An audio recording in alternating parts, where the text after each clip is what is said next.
Our story begins as Yuan Ming is transported into a game world, where he immediately gains the only hidden talent, Eternal Power. This unique gift allows all Eternal units within his territory to take any short-term buff they receive and transform it into a permanent increase in strength. He is stunned, realizing that a single support skill will now provide a permanent benefit. It is essentially a cheat code, but what excites him even more is that this frozen world of survival is exactly the same game he used to play back home. With all his previous experience, he is certain that in this new era, he can stay far ahead of everyone else. He is ready to soar and change his fate, but a moment later, a woman suddenly appears by his side. To his surprise, it is Lu Muxue, the sister-in-law of his late boss. Simultaneously, the system issues a notification. The game is launching a family survival mode, a new version where players are grouped in units of up to 4. Those without relatives will be randomly separated from those nearby. He understands the situation immediately. He had been about to drive Muxue to the boss's funeral when the game invaded reality, pulling them both in. The timing was perfect, but his attention is quickly drawn to the professional class selection panel appearing before him.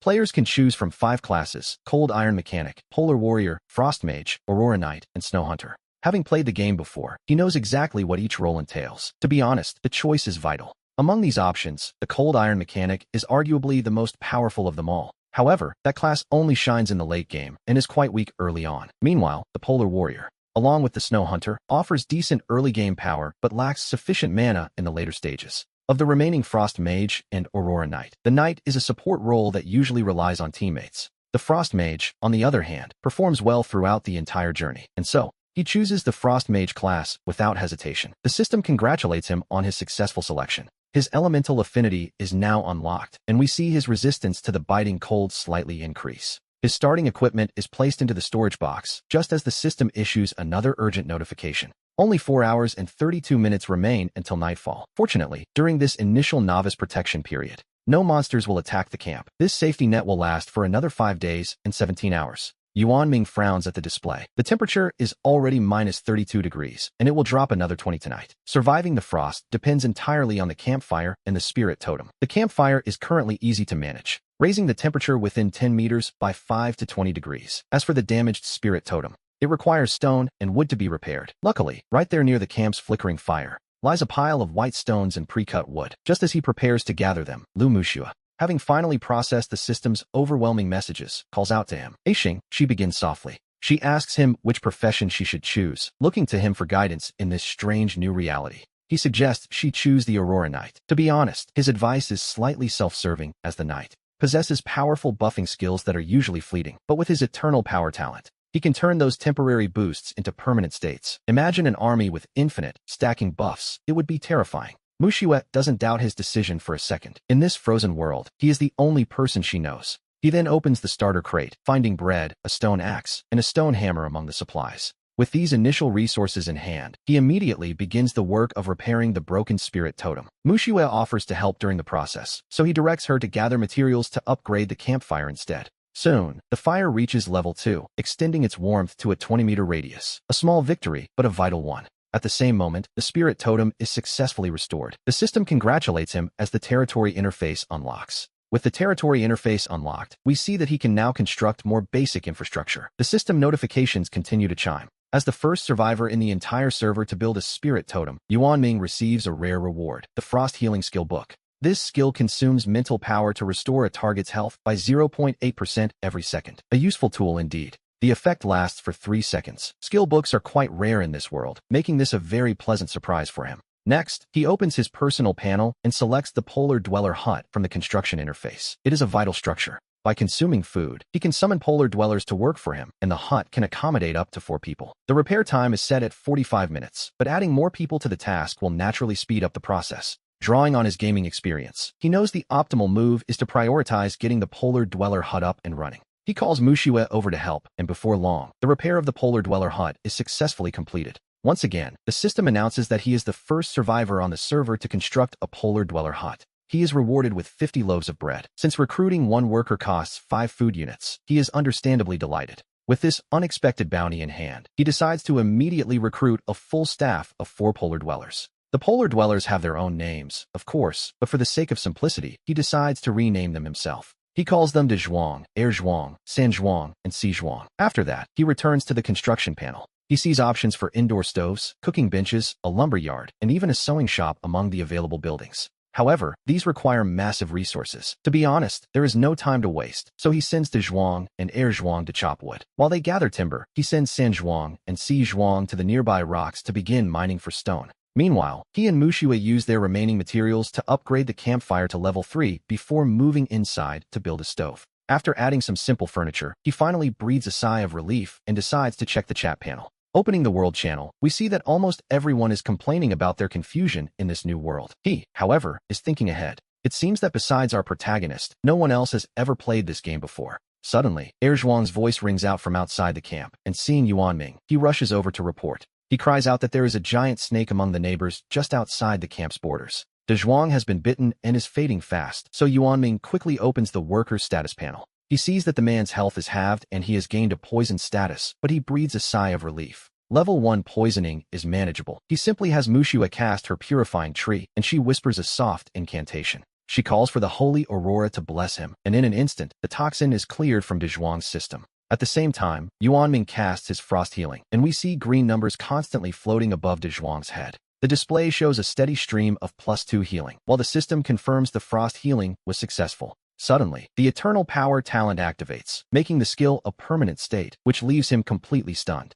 He hadn't expected a healing spell to become a permanent buff, but his shock quickly turns into pure excitement. This means De Zhuang is now a frontline tank with infinite health regeneration. He is, quite literally, invincible. Feeling the surging power within his own body, De Zhuang immediately speaks with the utmost respect. He thanks his lord, claiming that Yuanming's power is truly as vast and great as the ocean. The system then notifies us that De Zhuang's loyalty has increased from 70 to 80 points. Naturally, Yuanming wonders if this permanent healing can also be applied to himself and Mushua. He casts the frost healing on Mushua, and sure enough, the system chime rings out once again. The healing is now permanent for her as well. Both are shocked by this ability. It is simply too overpowered. He intends to cast it on himself next, but a sudden wave of dizziness washes over his mind. He realizes he has reached the limit of his mental power, but to be honest, it hardly matters now. Yuanming decides it's best to take the now immortal De Zhuang and the others to deal with that giant snake immediately. Upon reaching the site, the system reveals the serpent's information. It is a level 2 monster. It's no wonder De Zhuang and the others couldn't defeat it before, but with infinite health regeneration, he can now stand at the front. It takes the group no time at all to slay the beast, successfully taking down the snowy poison snake. He gains 30 experience points and a notification congratulating him on being the first in the region to kill a wild monster. As a first kill reward, he receives a recruitment scroll for a snake-human priest. This scroll allows him to summon a level 5 snake-human priest to assist him in battle. Delighted by this, he uses the scroll immediately, and a beautiful serpent woman appears before him. She manifests instantly and addresses him with deep respect as her lord. The priestess, Elena, offers her services, and as Yuanming checks her status panel, he notices something interesting. His expression shifts as he sees Elena possesses 2 powerful buff skills, the first being scale armor. This skill provides 10 additional points of armor to herself or an ally for a short duration. The second is Snake Frenzy, which grants a berserk effect to herself or a friendly unit. It increases movement and attack speed by 20% for 60 seconds, but there is a catch.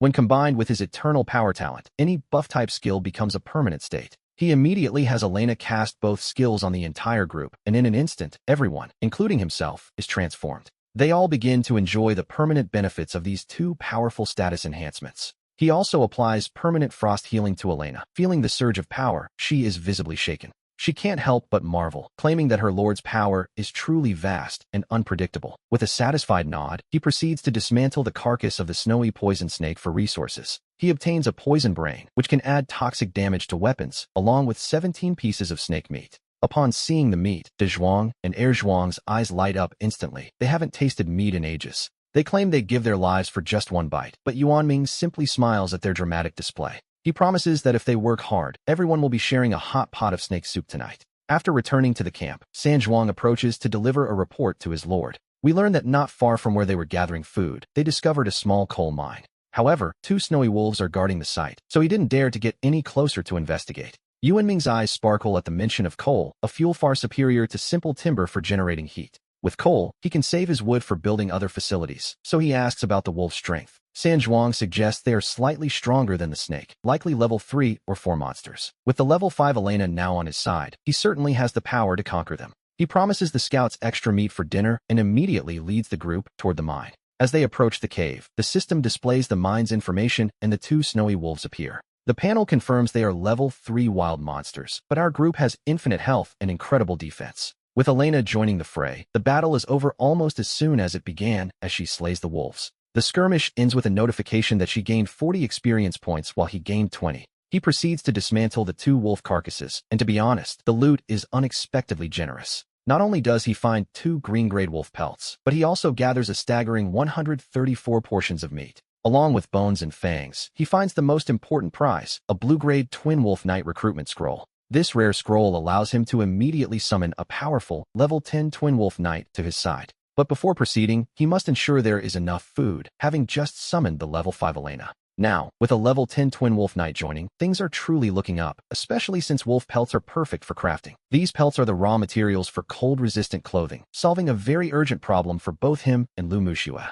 Without delay, he takes one of the pelts and drapes it over Lu Mushua, who is standing nearby, shivering uncontrollably. Lu Mushua's eyes instantly fill with gratitude. He simply smiles and begins the process of occupying the mine. The moment the occupation is successful, the system notifies him that he has also obtained a bronze treasure chest. Then, the system's voice rings out again, announcing that as the first survivor to occupy a resource point, he is rewarded with purple-grade gear, ancient Ice Rider Barrett clothing, and 12.7mm ammunition. He is momentarily stunned by the notification. It couldn't be a Barrett? He wonders if he heard the system correctly. Yes, a sniper rifle in a fantasy world. The system reminds him there is still that bronze chest. Opening it reveals a mountain of various supplies. Among them is a market blueprint, which, once built, will allow him to trade resources with other survivors. He examines the remaining items, a staff he can use himself, and snow boots with obvious cold protection benefits. Needless to say, the medical kit for treating colds and flu is also a very welcome find. After confirming nothing else is left, he dismantles the bronze chest itself, gaining 5 pieces of copper.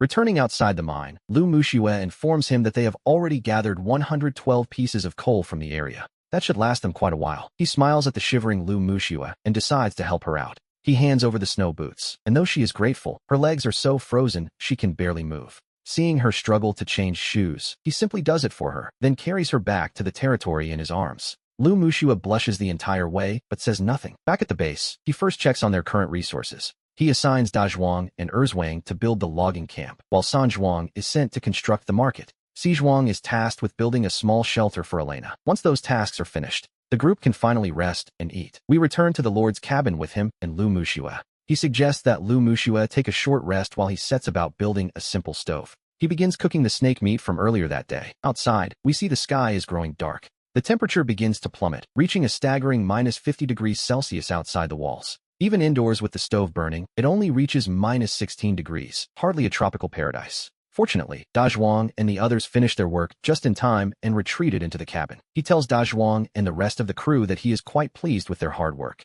As a reward, they are invited to feast on the snake soup. The sight of real meat leaves them breathless. Between mouthfuls, they vow to work even harder to repay their lord's generosity. Their loyalty naturally soars, with everyone's favorability rating climbing well above 80. He then checks on Elena, whose hunger has hit 50, and asks if she prefers her meat raw or cooked. She requests raw meat, so he pulls out 2 pieces of snake meat to hand over. On second thought, he puts those back and offers her 2 pieces of wolf meat instead. Elena's favorability rises instantly, though her hunger level only creeps up to 60. He frowns, knowing that a prolonged state of hunger would eventually cause her loyalty to drop. Since Elena is his primary source of muscle, he decides not to be stingy and produces 4 more pieces. This finally brings her hunger to 80, though her massive appetite does make him sigh, just a little. Especially considering he still has that powerful recruitment scroll for the Twin Wolf Knight waiting in his inventory. It seems that starting tomorrow, he will have to find a way to gather even more food to keep up with these appetites. Since the night makes it impossible to work or explore, he decides to open the world chat interface instead. He wants to see how the other survivors are progressing, but the situation, to be honest, looks quite grim. The feed is filled with death notices and tragic reports, though a few players are sharing their own survival tips. Some suggest prioritizing the Lord's cabin and upgrading the campfire, noting that the territory itself offers a safe haven. It can be used to dodge monster attacks and the like. After a moment of thought, he decides to write down his own advice. He warns that the nighttime temperature can drop to minus 60 degrees Celsius, and if a cabin isn't ready yet, one can use wood and stone to build a simple shelter to barely survive the first night's freezing cold. Next, we see him move to the regional channel, which covers a square area of 500 kilometers on each side. In addition, he can see that the current region is designated as Region 174. The online count shows 38,224 survivors remaining out of the original 40,173, a sobering statistic, indeed. As for the messages, he notices that most people seem to be from cities near his original world. It appears the transmigration randomly grouped people from neighboring cities together in the same area. The feed is a chaotic mix of pleas for help, shared experiences, and various trade offers. He heads to the market intending to trade for supplies, where a listing for a mage skill book immediately catches his eye. The information for the ice armor spell is exactly what he was looking for. Ice armor can increase the armor value of an ally for a certain period of time. Although the base mana cost is quite high, making it a cumulative skill, for him, it is something else entirely. Combined with his eternal power, he could make the shield last forever, a truly divine skill in his hands. The asking price of 50 food items is steep, but the seller has indicated that they are open to negotiation. He decides to send a private message to the seller, offering 10 food items in exchange for the ice armor skill book. The response is immediate and indignant. I said negotiate, not rob me. 10 items for a skill book? You must be joking. He remains calm, telling the seller not to rush, and hints that his offer isn't just for ordinary food. When he reveals it's actually meat, the seller is stunned. He quickly sends over the item information to prove it. The seller counters, demanding at least 40 food units, which translates to 8 pieces of snake meat, or the deal is off. He scoffs at the demand, offering 3 pieces of meat at most, noting that ice armor is merely an early game skill. He warns that by tomorrow, the drop rate will rise and food will be even harder to find. The seller hesitates. Finally, the seller relents, figuring 3 pieces of meat is enough to keep his family going for another day. Seeing an opportunity, he softens his stance slightly, offering to make it 20 food units by adding 5 loaves of bread. The other party happily agrees, and just like that, he successfully acquires the ice armor skill book. The spell consumes a bit of mental strength to grant himself or an ally armor equal to 60% of his spirit stat. Normally, it only lasts for 30 seconds. With his current spirit at 8, it provides a modest 5 points of armor. But a moment later, as the spell activates, his eternal power talent kicks in, just as we expected. The skill becomes a permanent buff, increasing his armor by 5 points indefinitely. He is, understandably, quite pleased. His total armor has now reached 15 points, meaning the attacks of monsters below level 3 won't even be able to scratch him. After that, he casts a layer of ice armor on Lu Mushua as well. Meanwhile, Mushua has been scrolling through the chat channel, learning about the dire state of other survivors. It is only now that she realizes not everyone is lucky enough to be staying in a warm, sturdy cabin like this one. She turns to him and says, "Thank you, Axing. If it weren't for you, I might have frozen to death outside already." He simply tells her not to worry about it. Axing explains that since they've been paired up, they need to cooperate with each other to survive better in this world. He notes that helping her is effectively the same as helping himself. Mushua promises to adapt quickly so she won't hold him back, and with that, she says goodnight. As they prepare to sleep, we see a sudden friend request pop up on Mushua's interface. It is her mother, by Yunlan, who immediately follows up with a video call invitation. Mushua hesitates before accepting, only to hear Yunlan immediately demand to know if she has extra food. Her mother begs for support, claiming Mushua has no idea how difficult things are for the rest of them. She complains that her, the 2 younger brothers, and the father are suffering with barely any food from their crates. It wasn't even enough for a single full meal, and Mushua is forced to listen to this for quite some time. A bitter smile plays on Mushua's lips as she realizes things here are exactly as they were back on Blue Star. Her parents don't actually care if she's alive or dead, they only care about what she can give them. She recalls how, back home, they had tried to force her to marry some local gang leader for their own gain. Fortunately, the man died before the wedding, and then she was transported to this strange new world. Thinking she had finally escaped that nightmare family, she tells them she simply doesn't have any spare food. However, her father immediately chimes in to cross-examine her, accusing her of lying to them. He points out that she's living in a house and demands to know where she got the fur coat she's wearing. Then, the voice of one of her younger brothers rings out, identifying the fur as a wolf skin. Realizing she has meat, her mother explodes in a rage, cursing her for daring to deceive her own family. She calls Mushua an ungrateful wolf, claiming she wasted years raising her if she won't even share a meal. Faced with this barrage of accusations, Mushua's eyes fill with tears, leaving her completely at a loss for words. Mushua's mother only grows more aggressive, snapping that Mushua has no right to feel aggrieved when they've been hungry all day. She tells Mushua that she's clearly forgotten her place, but right then, Axing suddenly appears by Mushua's side. He asks the 2 old-timers what they're chirping about, prompting the mother to demand who this stranger is. She claims she's speaking to her daughter and asks what right he has to interfere, but Axing tells her she doesn't need to know his name. As for his right, he explains that he killed the wolf and the meat belongs to him, so their demands are nothing but a dream. He declares he won't give them so much as a breadcrumb, noting that they have their own hands and feet to work with. He asks if they have no shame, coming to suck their daughter's blood instead of finding food for themselves, which is a fair point, really. After delivering this verbal lashing, Axing gestures for Mushua to take action. She hangs up the video call immediately, and the world finally falls silent, though Mushua remains visibly shaken by the encounter. She struggles to keep her emotions under control, but she manages to look at him and speak. She thanks Axing for ending the nightmare for her, and he simply tells her not to worry about it. He makes it clear that no one is getting resources from him for free, and he warns her that she must remember this lesson too. He explains that if she gives in once, there will be a second time, and they will never stop asking for more. They will demand everything until there's nothing left, and deep down, Mushua knows he is right about her family. She realizes that being in this new world is a gift, a chance to finally escape her past and start over. With a newfound resolve, she nods solemnly and promises Axing that she will stay strong. A moment later, remembering something, Mushua heads to the stove and brings over a small bucket of hot water. She notices that Axing's feet are red from the cold and offers to help him wash them with the warm water. Meanwhile, back in their own shelter, Mushua's parents are absolutely livid over the way they were treated. However, the father suddenly pauses, realizing Axing looks familiar, and after a moment, the mother finally recognizes who he is. We learn that they had previously forced Mushua to marry a powerful underworld boss named Xinjiang. And as it turns out, Axing was merely a driver under Xinjiang, specifically assigned to drive for Mushua. Realizing Axing was just a driver, Mushua's father lets out a cold smile as a plan forms. He had just seen something on the screen. Fong Long, a prominent figure from the Sanying society back in the city, was currently gathering his subordinates. Since Fong Long was once a fanatical pursuer of Mushua, the father realizes he can contact him to request assistance. He plans to use the opportunity to eliminate Axing. Meanwhile, the next day arrives, and a global announcement warns all survivors. They have survived the first night of the Ice Age, but the novice protection period has only 4 days and 22 hours remaining. Checking the chat channel, Axing notices the online count has dropped by over 1,000, though he doesn't dwell on it for long. Instead, he instructs De Zhuang and the others to continue upgrading the polar huts and constructing additional buildings. After that, he takes out the Twin Wolf Knight summoning scroll and uses it, instantly bringing forth a knight atop a massive war wolf. The knight, Assam, kneels before him, ready to serve. Axing takes a moment to examine Assam's status panel. He discovers that not only is Assam powerful, but the wolf itself has its own actual level, a true 2-for-1 deal. It's an incredible bargain, really. He nods and works with the others to buff Assam with ice armor and ice healing spells. With the addition of scale armor and the Snakeman Berserk skill, Assam feels a sudden surge of overwhelming power. Assam declares that Axing is the lord with the greatest strength he has ever known. He pledges his absolute loyalty, and because Axing helped him increase his strength, his devotion grows even deeper. His loyalty rating rises to 80, and Axing can't help but smile with satisfaction at the result. The power of eternity is certainly proving its worth. He then gives Assam his first assignment, a scouting mission. He is to head northeast of the camp and mark every resource point or wild creature he encounters along the way.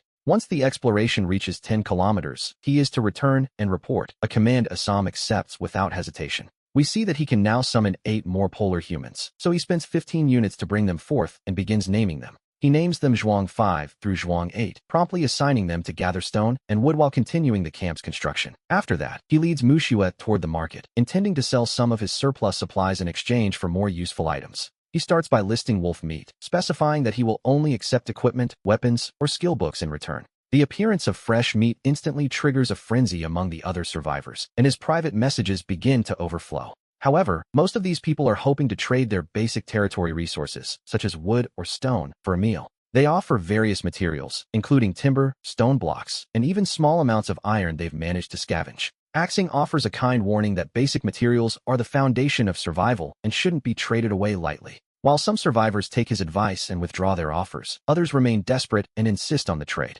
Their reasoning is simple. If they starve to death now, future development won't matter much. To be honest, it's hard to argue with that. Still, his supply of wolf meat is limited, so he decides not to accept common stone and wood for the time being. He does, however, see an opportunity to trade for iron so he can finally get the blacksmith shop up and running. A blacksmith shop would allow him to craft basic equipment, such as stone spears, to better arm his growing workforce. More advanced gear would require blueprints, but for now, the main issue is that most survivors have very little iron. Most only have 2 or 3 pieces, and trading a full portion of wolf meat for just 2 iron would be a terrible deal. He asks the system if the meat can be divided, learning that a standard 1 kilogram portion can be split into smaller pieces. It can be divided into 10 portions of 100 grams each, so he quickly breaks the meat down into 50 smaller servings. He updates the trade terms to 1 small portion of meat for 2 pieces of iron, and the resources start pouring in immediately. Checking his inventory, he realizes he now has everything needed to build both the tailor shop and the blacksmith shop. While other survivors are still struggling to understand the basics, his territory is already beginning to take a professional shape. We could say his progress is moving quite rapidly now. As long as he maintains this steady rhythm, it won't be long at all before he can upgrade the territory and construct more advanced buildings. One could say the future is looking very bright indeed. After that, he spends some time coaching Mushiue on how to fight, but suddenly, a system notification interrupts them. His territory member, Assam, is under attack. His heart sinks instantly, knowing Assam is already a level 10 knight. With the support of his 2 wolves, he should be nearly invincible against anything below tier 2. An attack like this means that Assam has encountered a truly formidable enemy. Standing nearby, Mushiue receives the same notification, and her eyes immediately fill with worry. He tries to comfort her, reminding her that Assam carries for permanent buffs. As long as he isn't killed in a single strike, his survival shouldn't be an issue. Sure enough, a few minutes later, no death notification arrives. Instead, he sees Assam returning to the outskirts of the camp, looking quite battered. He immediately grabs his Barrett rifle and rushes forward to ask what happened. Assam quickly apologizes and begins to explain. About 3 kilometers from the camp, they discovered a powerful creature known as a snowy storm bear. The bear can actually discharge electricity, and neither he nor the wolves were a match for it. If it weren't for the buffs the Lord had provided beforehand, they might not have made it back at all. He estimates only a tier 2 knight would stand a chance of defeating it. Hearing this, he thinks for a moment, restores their status, and gives an order. He tells Assam to lead him there to see this snowy storm bear for himself. Being only 3 kilometers away, it is far too close for comfort. He must gauge its strength, and he has the confidence to do so. With his Barrett in hand, almost no monster below level 20 can oppose him. Half an hour later, they arrive at a cave at the foot of a snowy mountain, where the system issues an immediate warning. They have reached the snowy storm bear's lair, home to an extremely dangerous and powerful creature. The system advises extreme caution. Assam looks to him and asks if he should go in to lure the beast out. Assam believes that with enough caution, escaping shouldn't be a problem. He nods in agreement, and not long after, we feel the very ground begin to tremble beneath their feet. Then, in the next heartbeat, a massive shadow, at least 8 meters tall, emerges from the cave as a terrifying roar echoes through the air.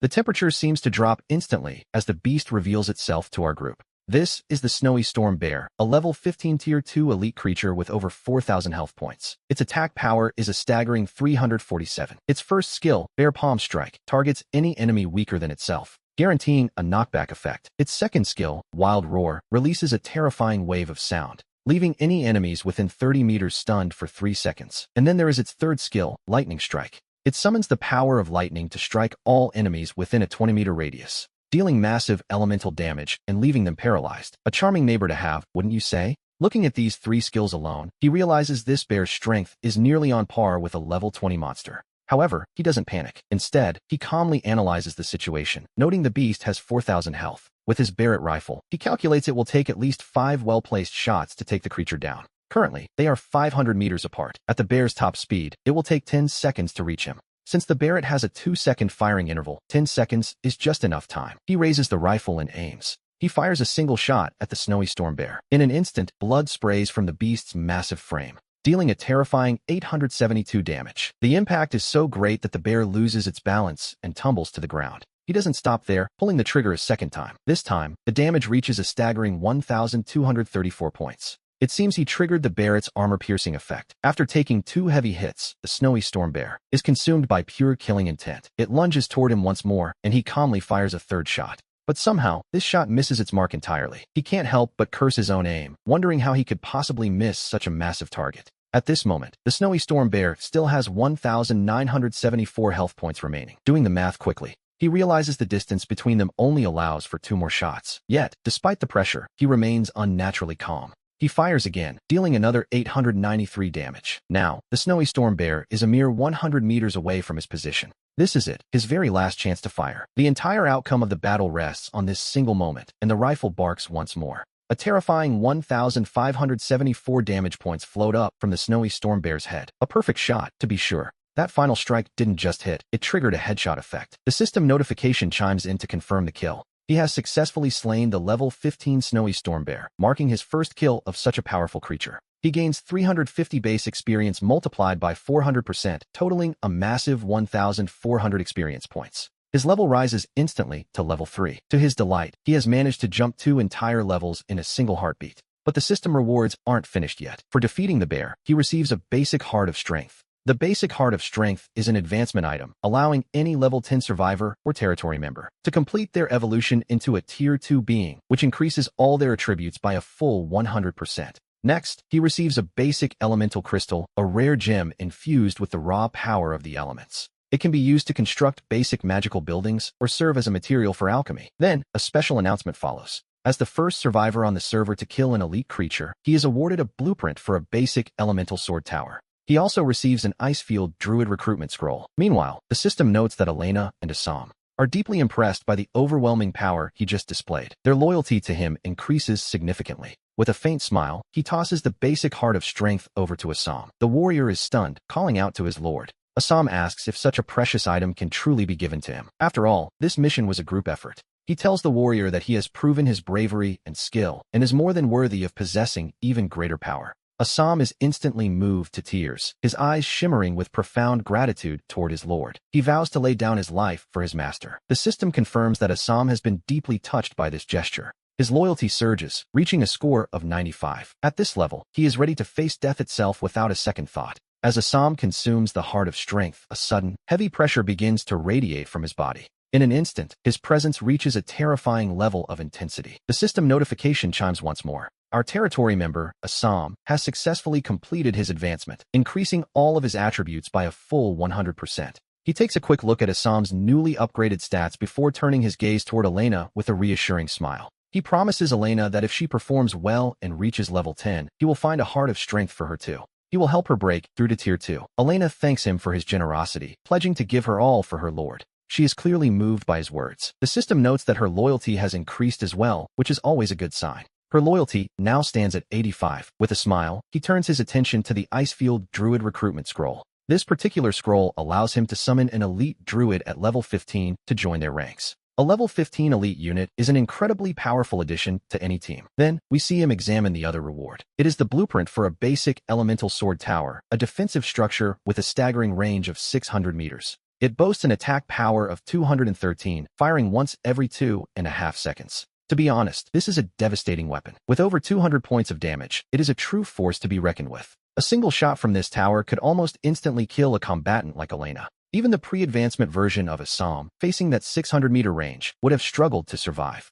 He would likely be shot down before even reaching the base of the tower. Next, he turns toward the bear's massive carcass. He chooses to decompose the massive carcass, instantly obtaining over 1,000 pieces of blue-quality bear meat, along with bear skin and gallbladders. What pleases him most is that consuming this meat for the first time actually increases both strength and constitution by 2 points each. For any warrior class, that translates to 4 points of attack and 40 health points, plus a nice little boost to secondary stats. Considering that food is currently the rarest resource for survivors, if he were to trade this, it would undoubtedly cause a frenzy and net him a massive fortune. After finishing with the loot, we see him turn toward the bear's cave. Assam immediately volunteers to head inside and scout it out first. He nods in approval, and not long after, Assam returns to report that there is no danger within. However, there are a few unusual items inside. Feeling intrigued, he steps into the depths of the cave, where he discovers, to his surprise, a small white bear cub that was born only recently. It is a juvenile snowburst bear that already commands the power of lightning. He reaches out to pet it,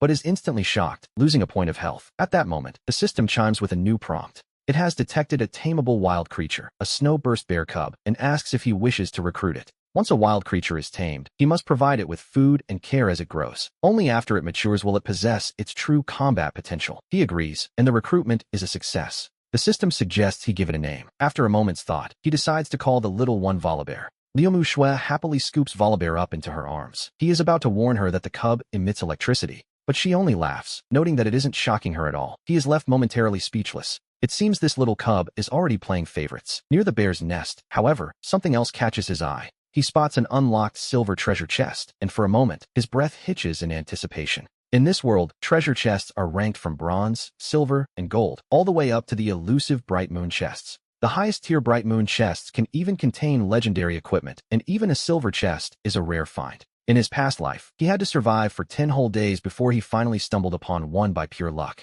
Finding one so early now is a massive milestone. He opens it, and the system offers its congratulations. He has obtained the Mark Robot Skill Book, a pair of black iron bracers, 5 medical kits, and other supplies. There is also a small resource pack and 5 units of mithril. He checks the skill book and is instantly overjoyed. It is a top-tier early-game skill for a cold iron mechanic, and its value is truly immense. The Mark Robot skill, exclusive to his class, requires specific materials and energy to activate. To be honest, it is exactly what he needed. It allows him to summon a mark robot that inherits 120% of the survivor's own attributes. The robot lasts for 180 seconds. As for the equipment he found, it is a specialized bracer. It increases attack range, which fits his needs perfectly. After using the small resource pack, he gains a steady supply of stone, wood, and iron. The mithril, meanwhile, is a precious metal used for high-end crafting. With these riches in hand, we see him return to the territory. It is quite the haul, to say the least. He immediately sets De Zhuang and the others to work on construction and gathering. Efficiency is key, after all. Later, he and Liu Mu Shui head to the cabin. Ever since he helped her deal with the situation regarding her parents, their relationship has grown much closer. However, after a brief moment of tension, things go no further. He decides to clear his head and heads over to the market interface, preparing to sell off some of his surplus. Territory development comes first. After all, he opens the world channel, which is filled with the usual chatter. However, some players are sharing warnings about a group of brutal, masked individuals they encountered. They warn others to stay far away. Suddenly, a wave of panic and commotion ripples through the chat channel. Fong Long of the Saniying Society has begun selling food again, offering 100 pieces of lean meat for 100 units of wood. Alternatively, he accepts 50 stone blocks. Weapons and equipment are limited, so anyone with extra materials is rushing to trade. While some are excited, others complain that the price is far too high. He simply shakes his head, knowing the cost is indeed steep. It is essentially enough to drain a camp's entire resource stockpile. Although the food can restore some hydration and stamina, the lack of materials will cripple future development. Not long after, he decides to list his own bear meat on the market.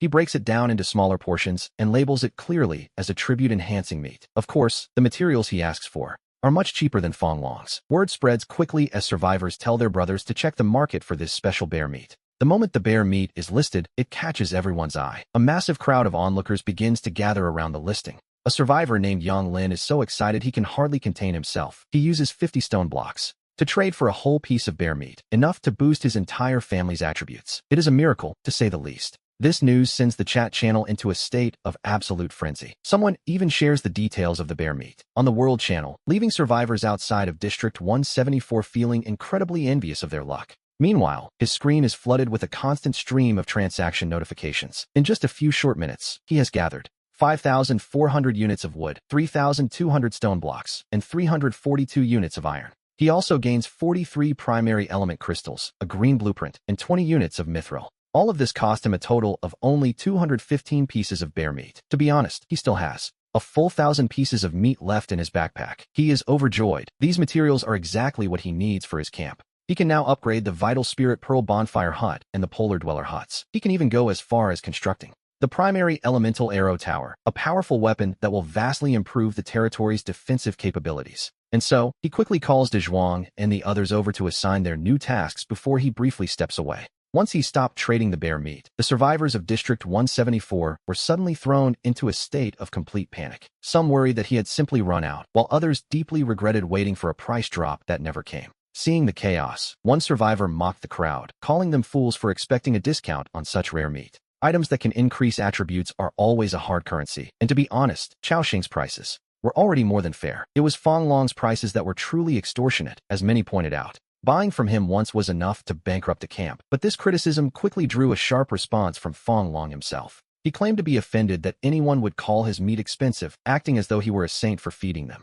He argued he was sacrificing his own precious food for their sake, and suddenly, the chat channel fell into a heavy silence. Most people here were from Xiangjiang and knew all too well that the brothers of the Saniying Society were part of a notorious and dangerous gang. They were told to stay in line, as these men were not to be crossed. Fong Long demanded they recognize who the real boss of this region was, asserting his dominance over the survivors. He declared that in the future, anyone wishing to trade in this area would first need his explicit permission. Otherwise, they would face the consequences. Naturally, some found Fong Long's behavior to be far too overbearing. They questioned why he would charge so much while trying to block others from buying elsewhere, but he didn't care. He admitted they were being bullies, asking if anyone truly thought the Saniying Society was a soft target to be pushed around. He reminded everyone that hundreds of his brothers were scattered throughout this region, a chilling thought for the isolated survivors. Since they were bound to cross paths eventually, he warned them to think very carefully about the consequences of their words. One by one, other members of the Saniying Society began to jump into the chat to back Fong Long up. The other survivors watched the screen, their faces turning pale as they realized it was no longer safe to speak out. Meanwhile, Chaoxing finally finished organizing his camp's work and returned to see that Fong Long was now trying to ban all free trade. The chat channel was momentarily stunned by the sudden tension, but Chaoxing simply let out a cold, quiet laugh. He told everyone that he had only stepped away for a moment and that the trading would now continue. Fong Long was furious, asking if the boy hadn't heard him and demanding that he stop the trades immediately. He asked if Chao Xing had ever even heard of the Saniying Society, clearly expecting the name to carry weight. Chao Xing wasn't impressed, noting that this wasn't Earth anymore and there was no reason to fear their posturing. He encouraged the others not to be intimidated by these self-proclaimed tough guys and to keep trading as planned. He reminded them that his supply of bear meat was limited and would be sold on a first-come, first-served basis. Then, he added a twist. No members of the Saniying Society were allowed to trade with him at all. He told them to go beg their masters for food instead, a comment that, naturally, acted like poking a hornet's nest. The chat channel exploded instantly as the members of the Saniying Society began hurling insults at him. Chao Xing, however, remained calm, carefully noting down the names and ID numbers of every person who cursed him. He promptly added them to his trade blacklist, just as the other survivors began to realize what was happening. Seeing the bear meat back on the market, the crowd began to openly support him against the gang's threats. On the other side of the screen, Fong Long was livid, especially when he realized his men were being blocked from buying. Every attempt they made was rejected, but then, Lu Mushue's father suddenly reached out to him with a proposal. He claimed to know Chao Xing's background and offered to cooperate, revealing that in their past life, he was just a driver. Fong Long felt an immediate sense of relief, convinced that a low-level nobody couldn't possibly be a real threat. He mocked the idea of such a person thinking they could actually move up in this new world and issued an order. He commanded every member of the Saniying Society to find the exact location of Chao Xing's camp at any cost. Meanwhile, Chao Xing was overwhelmed by a flood of trade notifications until he had successfully sold 500 pieces of meat. Chao Xing then addressed the crowd, explaining that his supply of bear meat was nearly exhausted and large-scale trading would have to end. However, he invited anyone who had found interesting items, like blueprints, equipment, or skill books, to contact him privately. He was still willing to trade for those, a statement that immediately reignited hope in the hearts of the survivors who had missed out. We see him turn his attention back to his territory's resource stockpile, which had grown to a truly staggering amount. To be honest, the sheer volume of materials he had gathered was nothing short of terrifying. It was a hoard that would have normally taken him 20 days to accumulate back when he played this as a simple mobile game. At that moment, Lu Mushue spoke up to offer a word of caution, calling out to him softly. She warned him that she had dealt with Fong Long before and knew exactly what kind of man he was. He was a sinister, petty individual who wouldn't hesitate to use the most ruthless methods to get what he wanted. She urged him to be careful, and while he nodded in acknowledgement, deep down, he wasn't worried in the slightest. At this stage, player conflict usually meant finding an opponent's camp and launching an all-out assault. But since most survivors were only at level 1 or 2, the idea of them trekking dozens of kilometers through the wilderness was absurd. It was highly unlikely they could travel 100 kilometers just to cause him trouble, but even if they dared to try, a level 5 Elena and a level 10 Twin Wolf Knight would be enough to utterly crush any intruders. And that wasn't even counting the Icefield Druid he still had tucked away, waiting to be summoned. Most importantly, he was about to construct a devastating new weapon, the basic Elemental Arrow Tower. With that in place, it wouldn't matter if Fong Long brought the entire Saniying Society. They would simply be walking into a slaughter. Ironically, his biggest concern wasn't the gang at all, but rather a shortage of manpower to handle his sudden wealth. He possessed a mountain of resources, yet he only had 8 tribesmen available to do the actual work. Even if they worked around the clock, they couldn't possibly turn all those materials into buildings fast enough. He knew that if he didn't turn these resources into a tactical advantage, it would be a terrible waste. Just as he was pondering this dilemma, Assam suddenly returned from his scouting mission. To our surprise, he wasn't alone. He had brought 3 women back with him to meet the Lord. Assam reported a new discovery, explaining that these women were refugees fleeing from the distant Frozen City. Frozen City was thousands of kilometers away, but it had recently fallen to a massive army of White Walkers. After a harrowing escape, they had the misfortune of running into a cultist organization along the road. Assam had stepped in to save them, but with nowhere left to go, he couldn't help but feel pity for them. He suggested to Chao Xing that since the territory desperately needed more hands, perhaps they could stay. The women pleaded with the Lord, begging him to take in those who had lost everything. They were willing to give their all in service, but Chao Xing had a more practical question. Can you cook? Since they could, he decided that the daily task of preparing meals would be their new responsibility. He immediately issued a recruitment request, and the system confirmed that the process was a success. Moli, Yujingxiang, and Lambashi officially joined the territory, bringing the population count up by 3. To make management a bit simpler, and perhaps because he liked order, he renamed them Dahua, Erhua, and Sanhua. Their stats were basic level 1, but their hunger levels were dangerously low, so he sent them to start a fire. He told them to eat something first. Since there was no canteen yet, they would have to use the stove in his cabin. After they left, he realized these new recruits would need small shelters of their own for the night. He would also need to construct a proper dining hall where all his subjects could eat together. But building and upgrading takes time, and as he watched his 8 tribesmen working, he felt the pressure. He sighed, realizing that even with the newcomers, he was still shorthanded, and his mind drifted back to his gaming days. We learn that this world is populated by natives, and recruiting them usually involves one of 4 specific methods. The first is expanding the territory scale to attract nearby tribes or convince wandering refugees to join voluntarily. The second is scouting the wilderness like Assam did, where there is always a chance of bringing back new hands. Third, one could visit the cities or village taverns and pay a certain fee to hire help. This allows for recruiting NPCs with special abilities, while the fourth method is simply to declare open war. By conquering nearby tribes, one can force them to submit, though none of these methods quite fit his current situation. Just as Chao Xing was worrying about his lack of manpower, a solution presented itself from an unexpected source. After finishing their meal, Dahua and the others brought him some timely news. She explained their history. They had recently escaped from a camp belonging to a group of cruel and ruthless hunters. Many of their companions were still being held captive there, and Dahua desperately hoped he could save them. He was delighted. This was the perfect opportunity to gain more followers. He asked how many hunters there were. He needed to know their strength. She estimated about 20 to 30 men, most of whom felt familiar. In terms of power, most were roughly on the same level as the Lord himself, but they had 2 squad leaders. These leaders were slightly stronger than the Snake Woman, and they were led by a formidable captain. His aura was similar to Assam's twin wolf strength. Chao Xing nodded, calculating that there was 1 level 10 hunter. There were 2 above level 5 and 20 more below that, but he had the newly advanced Assam on his side. He also had an unrecruited level 15 elite Icefield druid. With them, victory seemed almost certain. Besides, based on his gaming experience, these hunters likely had a hidden stash of treasure. He felt a surge of anticipation. After confirming the exact location of the camp, he immediately began preparing for the upcoming battle. He started with the 2 skill books and the equipment he had acquired yesterday, beginning with the Isol technique. The first skill allows him to condense up to 3 Isols, dealing magic damage equal to 80% of his spirit attribute. There is also a 30% chance to freeze the enemy for 1 second. Next, we see the Aurora Blessing skill book.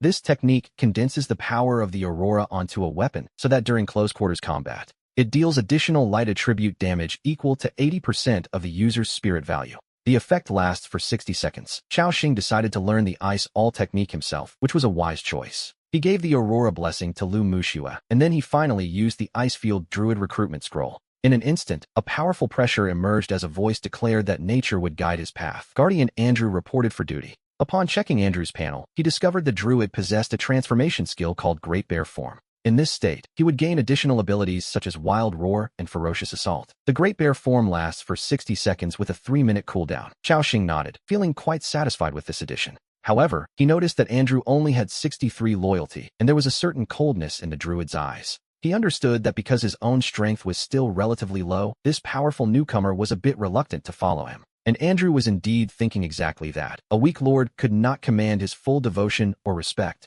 But Chao Xing simply smiled and told Andrew that as a citizen of his territory, he would receive a divine blessing. Then, to Andrew's absolute shock, he began casting Ice Healing, Ice Armor, and several of Elena's blessing skills. He applied them all to Andrew and used his eternal power to turn these temporary buffs into permanent states. Feeling his power surge, and realizing it was a permanent increase, Andrew was stunned and asked the Lord what kind of blessing this was. To be honest, the sheer scale of the power increase was enough to make anyone's head spin. Chao Xing explained that this was a reward for his loyalty, a gift reserved only for those who belonged to his land. Only they could enjoy such a blessing. Deep down, Andrew's skepticism began to vanish as he addressed him as Lord. Andrew bowed deeply, declaring that such power was unlike anything he had ever seen, and thanked the Lord for the blessing. A system notification appeared, confirming that by helping Andrew increase his strength, his loyalty had surged to 74%. Chao Xing smiled, ready to lead his group to the hunter's camp, when the system suddenly chimed with a new announcement. It addressed all survivors, noting that they had now survived the 2nd day of the Ice Age.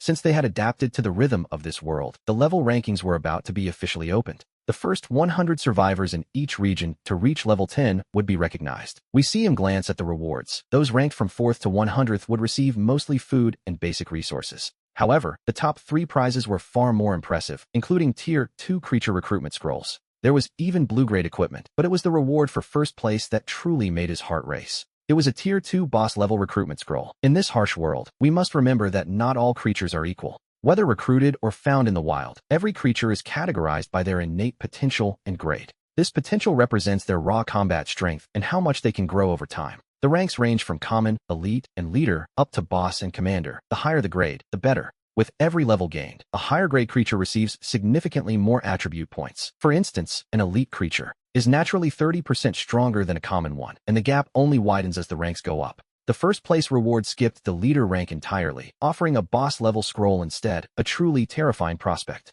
At that moment, Chao Xing made a firm decision. He would give everything he had to secure that top spot. He wasn't alone, of course. His rival Feng Long and leaders of other factions were likely harboring the exact same ambition. However, the system indicated it would be some time before the rankings were officially published. And so, suppressing his excitement, he led his team toward the hunters' camp, finally arriving at their destination. The system chimed with a warning. They had entered the hunters' camp, a special zone marked as extremely dangerous. Chao Xing didn't hesitate for a second. He knew the system's assessment of his strength didn't account for his hidden advantages. He immediately ordered Andrew and Assam to charge, and a sharp, piercing cry soon echoed through the air. Dozens of hunters armed with long spears reacted instantly, emerging from their tents to meet the intruders. We see him glance at their stats. They were merely level 3 or 4 monsters, posing no real threat to his team. Andrew lunged into the crowd, his claws dealing hundreds of damage points with every single strike. A notification appeared, confirming that Andrew had killed a hunter, earning 40 experience points for the effort. Combatants Lu Muxue and Chao Xing, along with the follower Elena, each received half that amount as shared experience. He and Muxue were effectively a team. Despite not swinging a weapon themselves, they were still gaining experience. He quickly realized why. Both of them had provided Andrew and the others with powerful status buffs. Because they were supporting the fight, the system counted them as active participants in the kill. Once he understood this, he realized just how powerful this strategy was. To be honest, it was almost unfair. As long as he recruited enough powerful followers, he could simply send them out to do the heavy lifting. He could essentially level up while sitting safely in his territory. More importantly, this changed everything. His confidence in securing the ranking rewards for himself and Muxue grew even stronger as the battle raged on. The hunters tried to fight back, but their attack seemed futile against Andrew and his companions. Green numbers floated above his team as their health regenerated faster than the hunters could deplete it. The enemies were completely stunned. They couldn't possibly keep up with that kind of healing. Then, a new figure emerged. It was the hunter captain. Chao Xing checked his stats and noticed a peculiar skill called Greased Feet. It was a movement buff for escaping, so he immediately warned Andrew not to let the captain slip away. The captain, seeing how fierce Andrew and the others were, was already entertaining the idea of making a run for it. Hearing Chao Xing's voice only made him bolt faster, but Andrew let out a thunderous roar and transformed into a giant bear. With a sudden burst of speed, he caught up to the captain and delivered a crushing blow, killing him instantly. The system immediately notified him that he had earned 150 experience points, bringing his level up to 4. At the same time, another notification appeared. He had destroyed a hunter's camp, gaining 50 points of territory prestige. Because he had completed such a high difficulty raid, the system evaluated his performance and strength. As a reward, he received a Phantom Assassin recruitment scroll, which could summon an elite-level fighter at level 20. Chao Xing was ecstatic. This was a level 20 elite assassin, even stronger than Andrew himself. After that, we see him step forward to collect the spoils of war from the battlefield. Among the loot was a hunter's mask, a piece of equipment that increases spirit stats, and a Tier 1 soldier training manual. This manual would allow him to train the ordinary people in his territory into Tier 1 soldiers with actual combat capabilities. He also found coins, the universal currency of this continent, which could be used in various towns across the world. With these, he could buy supplies or recruit more followers. Next, he decided to search the hunters' tents. Inside the first tent was a bloody sacrificial scene that nearly made him sick. These hunters were clearly lunatics. In the other tents, he gathered a fair amount of coins, food, and supplies. Then, Andrew approached him with a discovery. He had found a strange key on the captain's body, a goblin treasury key. Holding this key allowed them to travel to specific coordinates to open a goblin vault, though the system issued a warning. The area could hide special dangers, and they were advised to proceed with caution. Naturally, Chao Xing's eyes lit up. While goblins are generally considered a weak race, they are exceptionally skilled at digging and finding treasure. Because of this, goblin treasuries often contain some of the most precious items one can find. However, that location was over 40 kilometers away, and with his current mobility, it was simply too far to reach. He decided to save that for another day and move to the final tent, where the captured refugees were being held. As he scanned their names, he suddenly froze when his eyes landed on the very last one. Survivor Tong Chu Chu, level 1. She was actually a human from Blue Star, just like him. Lu Muxue immediately stepped forward to comfort her, learning that Chu Chu and her father had gone out searching for food. Unfortunately, they were ambushed by the hunters and captured, and as for Chu Chu's father, he was taken away by the hunters last night and never returned, a realization that left the poor girl sobbing uncontrollably. Chao Xing could only sigh, remembering what they had seen while raiding the camp. We recall those horrific altars piled with bodies. It was clear that Chu Chu's father was likely one of the victims. Lu Mushue turned to him then, asking if they could bring the girl back to their camp. He nodded, thinking that since the camp was finally getting on track, one more mouth to feed wouldn't hurt. Besides, this little girl was a survivor. Perhaps she might even be of help in the future. Upon learning that he was a powerful spirit lord, Chu looked at him with a mix of fear and curiosity. She then timidly asked if they could take her mother along too, as she was still all alone back at their original camp. This, however, made him hesitate. Human survivors were a complicated matter. Unlike the natives, they wouldn't necessarily remain loyal to a spirit lord. He was only willing to take the girl because she lacked combat power and posed no threat, but an adult was a different story entirely. To be safe, he opened the system interface to ask how he should handle other survivors who wanted to join his territory, and he discovered there were currently 2 ways to do so. The first option was to invite them as a fellow lord, sharing all building permissions and resources, which, naturally, was a risky move. The second option was to recruit them as subjects, allowing them to join the territory as formal residents. In this case, they would only have basic rights to live and build, and they would be strictly unable to attack any friendly units. Seeing this second method, Chao Xing felt much more at ease. By recruiting them as subjects, he wouldn't have to worry. It perfectly met his requirements for protecting the camp. He then asked Tong Chu for the location of her original home. He explained that whether they could stay would ultimately depend on her mother's own choice. Upon hearing this, Chu immediately thanked him, calling him a kind older brother. She promised to remember his kindness for the rest of her life. He then turned his gaze toward the other native survivors in the tent. He asked if they knew Molly and Sapphire, the ones who had been rescued by Assam earlier. After they confirmed they were companions, he nodded and informed them that those friends were already residents of his territory. It was actually their news that had led him here to save them, and he asked if they were willing to submit. Since their captors had already been dealt with, the survivors respectfully agreed. In total, he recruited 6 new people. There were 3 men and 3 women, but since they all had foreign names, he decided to give them new ones for simplicity. The men were named Chao Yi, Chao Air, and Chao San, while the women were called Sihua, Wuhua, and Luhua. Among them, Chao Yi possessed a natural talent for basic public speaking, allowing him to give speeches that could soothe the residents' moods. Sihua, on the other hand, came with basic cooking skills. Any food she prepared would provide an extra 20% hydration, a pleasant surprise that made his eyes light up. Additionally, in a corner of the camp, we see him discover a hunter's storage chest. Upon opening it, he obtained a good amount of white bread, wheat seeds, milk, and even metals like copper. The wheat seeds could be planted on tilled land, which meant he finally had a stable and permanent source of food. As for the copper, it was a vital metal in this world. It could be used to craft wires and lights, and was even essential for building snow robots or war machines. A vast amount would be needed. Additionally, we see him obtain a letter, a special item containing a hint.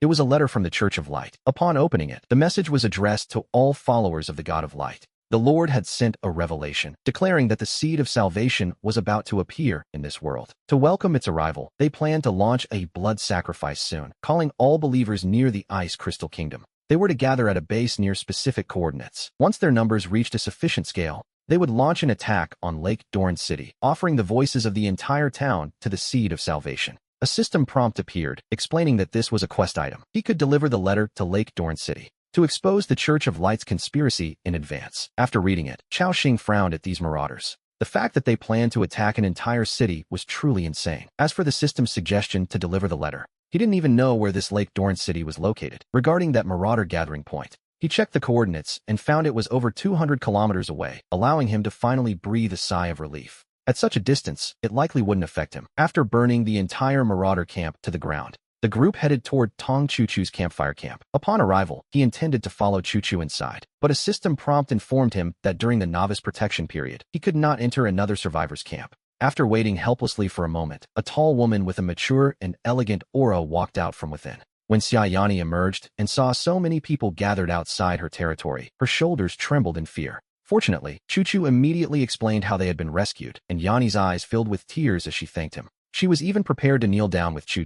He told her there was no need for such formality. He explained that his territory needed hands, and if she was willing, they could return to his camp together. He offered them a deal, help build and develop the territory, and in return, he would guarantee their safety and provide food. Xia Yani hesitated for only a moment before nodding her consent, and we see him send out the recruitment invitations to both women. The system then prompted him regarding the territory itself, and with a quick click to confirm the takeover, he obtained a legacy chest belonging to the former lord, Tong Guangrong, though it contained only 10 meager pieces of wood, along with 2 pieces of rat meat. These were the very last resources of the camp. To be honest, it was a grim sight. If he hadn't arrived, they would have either starved within 2 days or frozen to death once the wood ran out. He took a deep breath, his resolve hardening. This world was clearly full of opportunity, but it was equally full of peril. He knew he had to develop his strength and territory quickly, determined to never let his own storage chest become a legacy box. By the time they returned to his territory, the sky was already darkening. Upon seeing those familiar faces,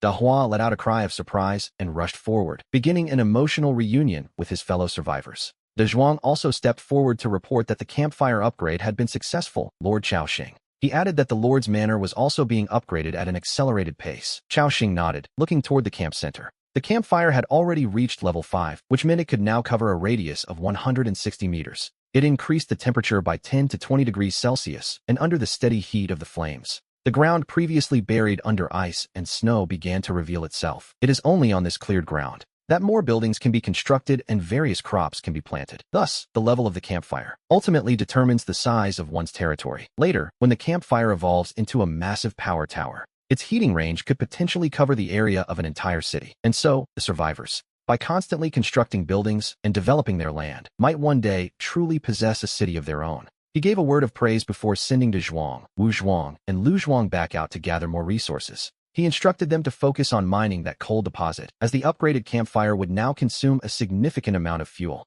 We see that ensuring the camp's warmth was his priority, so he called Air Zhuang over to give further orders. He told Air Zhuang to take Qi Zhuang and Ba Zhuang to quickly build more small shelters and a cafeteria. The goal was to finish before dark, so the new members had a place to eat and sleep. As for San Zhuang and Si Zhuang, he only required the two of them to construct a basic elemental tower before nightfall. A simple enough task, one would hope. By this time, the group of newly joined humans had finished their emotional reunion and were looking around. As they watched the laborers working in the camp, the eyes of the elder, Chao Yi, flickered with a quiet realization. Chao Yi led the other refugees toward him and addressed him respectfully as Lord Chaoxing. They asked for tasks to perform, but he told them there was no rush, knowing they hadn't eaten in days. He insisted they fill their stomachs before starting any work. The new subjects looked at each other in stunned silence. We can see the surprise and relief in their eyes. To be honest, it was likely the first time they had encountered a lord who showed such genuine consideration. Since the cafeteria wasn't ready, he offered them bread to make do for now. Lu Muxue immediately took a dozen loaves of bread from the territory's resources and distributed them to the new members.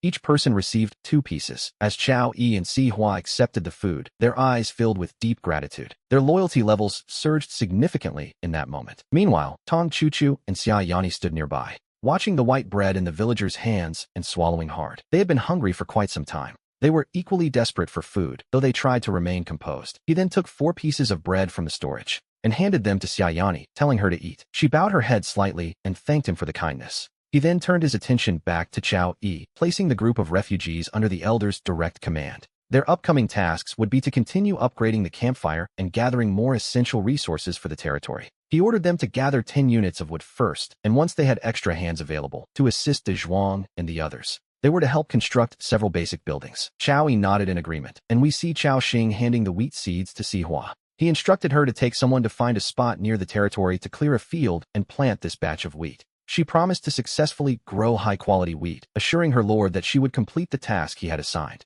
Watching the bustling scene within the territory, he nodded with a sense of deep satisfaction. From a single small campfire, he now had many subjects and an increasing number of buildings. This, he realized, was the true joy of building a home from nothing. Suddenly, a thought occurred to him, and he asked the group if anyone among them knew how to sew clothes. He and Lu Muxue still hadn't processed the wolf skins they acquired earlier, meaning their cold protection wasn't as effective as it could be. Now that the tailor shop was built, it needed someone to work inside. Naturally, someone with sewing skills would be able to speed up the production of clothing significantly. The villagers looked at one another in silence. Most of them shook their heads, but just then, Xia Yani spoke up, saying she could do it. Back at home, she often did handicraft work to help support her family. Tong Chuchu added that her mother's skills were excellent and her clothes were beautiful. He nodded and handed the wolf skins to Xia Yani, asking her to transform these 2 hides into proper garments. He suggested using any leftover pieces to see if she could make hats or gloves. A practical request, to be sure. She confirmed it was possible, noting the high quality of the skins, and asked if she could deliver them by tomorrow. He agreed. Xia Yani felt a wave of relief before taking her daughter into the tailor shop. By now, the sky was growing dim. Nightfall was fast approaching. In this world, the hours of darkness seemed to occupy the vast majority of the day. With less than 10 hours of daylight available, he and Lu Muxue decided to return directly to the Lord's cabin to rest. And so, the second day since humanity's arrival in this strange world was drawing to a close. Driven by the pressure of the level rankings, a great number of survivors had finally attempted to venture out into the snow today. Whether they were traveling with family or venturing out alone, we see them cautiously exploring the areas near their camps. Most had managed to find some success, but in a quiet corner of District 174, things were far more intense. Fong Long, wielding a common black iron sword, struck down a beast with a single blow. And then, right before our eyes, the white light of a level up enveloped him. He felt a surge of relief, having finally reached level 3 before nightfall. Ever since the rankings opened, he had been tirelessly hunting isolated, low-level beasts to gain an edge. He was certain that no one could possibly be faster than him. Meanwhile, we find a middle-aged man with a rugged face. He drew back a longbow made of sandalwood with practiced ease and released a single, lethal arrow. The shot instantly killed a stray roe deer. This man was Zhou Bo, the leader of the Heaven Sword Society. Soon after, Zhou Bo received a message from one of his subordinates. The scout had finished mapping the coordinates of their members. It turned out that within a 30-kilometer radius of his camp, 2 other members had established their own bases. If they spent today developing their resources, they would likely be able to reach his location by tomorrow. A cold, confident smile spread across Zhou Bo's face. To him, this was excellent news. He told himself that once those 2 arrived, they could form a team to hunt monsters together. Their leveling efficiency would skyrocket, leaving everyone else in the dust. A classic power move, really. He was convinced that soon, people like Fong Long and Wu Xinghu would be nothing more than stepping stones beneath his feet. As the day wound down, a vast number of survivors ended their explorations and began retreating to the safety of their camps. Our story returns to the chat channel, which was gradually becoming lively again as people shared their experiences. Many were discovering that coordinating with family members made dealing with low-level monsters surprisingly manageable. They had already secured a decent supply of food, though others were far less fortunate in their travels. Some complained that they hadn't gone far before encountering high-level frost beasts, leaving them battered and feeling utterly cursed. At that very moment, a countdown appeared as the system announced that the level rankings were being calculated. In 3 minutes, the survivor rankings for each district would be revealed. We see that everyone would be able to check their own level and relative standing, with the list refreshing in real time. A digital race, essentially. Suddenly, everyone's spirits lifted, and they couldn't help but wonder who the highest-ranking person would be. Someone suggested it had to be Wu Xinghu, the leader of the Tiger Hall, since he had already reached level 3. However, others immediately brought up Zhou Bo and Fong Long, who had also reached level 3. The competition was tight. While many were still reeling from the shock, the system notified them that the level rankings were finally updated. But the rankings at the very top were about to defy everyone's expectations. Upon seeing the names on this ranking list, the entire chat channel for District 174 fell into a momentary, stunned silence. Then came a flood of messages across the screen. The first place actually belonged to the powerhouse, Chao Xian. He truly lived up to his reputation as the man who killed the bear. Meanwhile, Fong Long and Zhou Bo looked visibly upset. Fong Long cursed under his breath, unable to believe that this kid had somehow managed to take the top spot. On the other side, a smile of genuine interest appeared on Zhou Bo's face. He found the situation quite intriguing. He had initially thought the boy was just lucky and was finished after offending Fong Long. He was wrong, of course. Now it seemed the boy actually had some skill. Zhou Bo opened his friend list and sent a private message to a subordinate. He ordered them to use their network to investigate this Chao Xian's background. Meanwhile, back at the Lord's cabin, Lu Muxua looked at Chao Xian with excitement in her eyes and told him he had secured the #1 spot. She thought he was incredible. He simply smiled, telling her they would have to keep working hard the next day. He wanted to see if he could earn her a top 10 reward as well. Early the next morning, he received a system notification. The basic elemental arrow tower had been successfully built, and there, right at the edge of the camp's bonfire, a 15-meter-high hexagonal tower had appeared. If any enemy dared to approach within 600 meters of the camp, this arrow tower would automatically launch an attack. It was incredibly powerful. Just then, a knock sounded at the door. Sihua walked in with a smile, carrying a bowl of bear gall soup and a serving of roasted bear meat. She explained that both ingredients had been prepared exactly as he requested. Seeing this, Chao Xian's eyes lit up. The bear gall could directly increase health by 200 points, while the meat added 2 points to strength and constitution. These were significant upgrades, to be sure. He took a bite of the bear meat without wasting a single moment. The system immediately notified him of the stat increases. As for the bear gall, however, things were a bit strange. Even after several mouthfuls, he hadn't received any system notification regarding a stat boost. A bit concerning, really. It wasn't until he had finished half of it that the system finally announced the bear gall consumption was a success. His maximum health increased by 200 points. It turned out he needed to eat at least half of the gall to actually trigger the attribute bonus. It seemed the remaining half could provide yet another boost. And so, he gave the rest to Lu Muxua. It was a bit of a shame, though, as this type of food only provides its special effect the very first time it is consumed. Then, the system spoke again.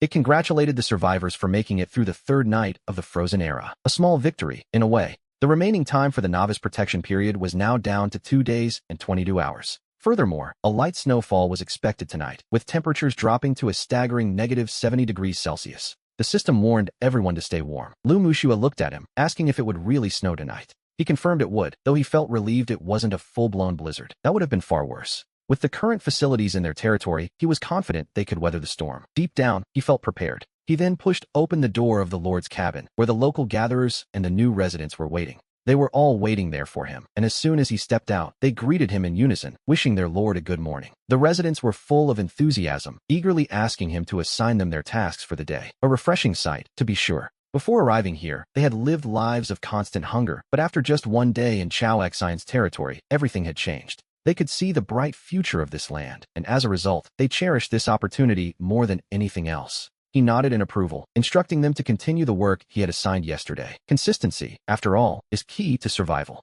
Their goal was to gather even more resources to upgrade the central bonfire and the Lord's cabin as quickly as possible. He encouraged them to build a prosperous territory together, and they responded with a firm, respectful salute. Our leader was pleased. Just then, Xiaoyani and Tong Chuchu stepped forward, each of them cradling a set of thick, heavy clothing in their arms. Xiaoyani spoke cautiously, informing him that the clothes were finished. To be honest, as a person from the modern world, she still seemed a bit uncomfortable using such formal titles. He thanked her for her hard work and took the garments. We see that she had crafted a finely sewn wolfskin coat and a matching wolfskin hat. Quite the stylish winter ensemble. Although these two items didn't provide any special stat bonuses, they were excellent for keeping the biting cold at bay. He noticed the dark circles under Xiaoyani's eyes and realized she must have stayed up all night working on them. In return, he handed her 2 pieces of bear meat and a bottle of milk. She was stunned by his generosity. She asked if such precious food was really for her. He told her that since Chuchu was still young, she needed the nutrition. Xiaoyani's eyes grew red with emotion as she nodded solemnly, thanking him over and over again for his kindness.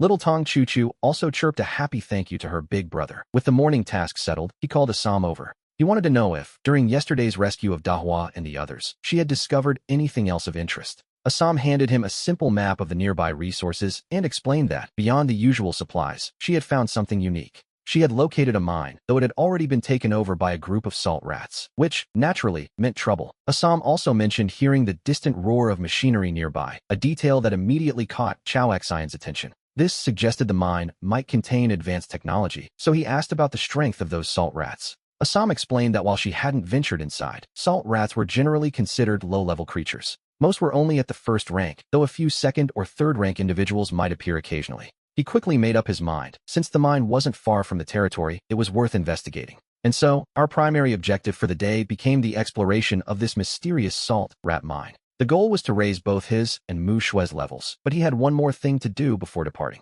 He decided to use the Phantom Assassin recruitment scroll to bolster the strength of their small party. The scroll promised to summon a Phantom Assassin with the power of a level 20 elite, quite a formidable ally. When the system asked if he wished to proceed, he clicked confirm without a second thought. Immediately, a mass of black mist erupted before them, expanding with startling speed. Within seconds, the fog had swallowed the entire camp, and we can just barely see a figure moving inside. The figure gave off no presence at all, yet it filled him with an instinctive, deadly sense of danger. A moment later the mist dissipated, revealing a woman draped in a heavy black cloak. She wore tight-fitting black leather armor and a dark helmet that obscured most of her features. Only her pale blue skin and a pair of slightly flushed lips were visible beneath the visor. She spoke softly, stating that the Shadow Sanctuary required protection, and that is why she had come. The assassin, Shala, reported for duty. He nodded, welcoming her to the team. A man of few words, as always. Shala remained stoic, showing no reaction even when Lu Mushue stepped forward to offer her own gentle welcome. The assassin simply thanked the beautiful lady, pledging her service to Mushue as well. Our team was finally complete. Chao Xian could only roll his eyes at the blatant double standard, though he was already quite used to it. New recruits often started with a cold shoulder, so he turned his attention to Shala's specific attributes. We see that Shala possesses 3 distinct skills, the first being Formless Shadow, which blurs her physical presence. While hidden, her presence is completely masked, granting her a 30% boost to her evasion rate. Her movement speed also increases by 20% for 5 minutes. Her second skill is called NTH Liberation. This gives her a 30% chance to deal double damage, and a 15% chance to do even more. At the highest tier, there is a 5% chance to trigger a truly devastating strike. That strike deals over 400% damage. Her third skill, Shadow Body, further enhances her stealth. It adds another 15% to her evasion. Additionally, she possesses a unique assassin bond. If the party has 3 or more assassins, the trigger rate for NTH Liberation increases by 5%. With 10 assassins, that bonus doubles. Chao Xian couldn't hide the look of pure astonishment on his face. With an attack power of nearly 700, a single critical hit from Shala would be lethal. It was comparable to a shot from a Barrett sniper rifle, and with NTH Liberation, the damage was terrifying. And with his own permanent talent buffs, he knew he could push Shala's power even higher. He looked at Shala with newfound interest and asked if she was ready for a specialized enhancement. He offered to apply an assassin effect to her, but Shala didn't answer immediately. She seemed hesitant, partly because she didn't yet trust this new leader she had been assigned to. To be honest, she likely doubted that someone with his seemingly weak strength could offer her any real power. After a moment's thought, she gave a stiff nod. Without needing a word, Elena stepped forward to assist. She applied the Snakeman Berserk and Scale Armor buffs to Shala, whose body trembled from the sudden surge. She could clearly feel the immense power surging through her, and before she could even speak, Chao Xian added another layer of strength. He cast the Frost Armor technique, followed immediately by Liumu Shue's Aurora Blessing. After 5 permanent buffs were applied in rapid succession, Shala froze in place, completely overwhelmed by the sensation. Her shoulders trembled slightly. As an assassin who lived for high-stakes missions, she understood the weight of this power.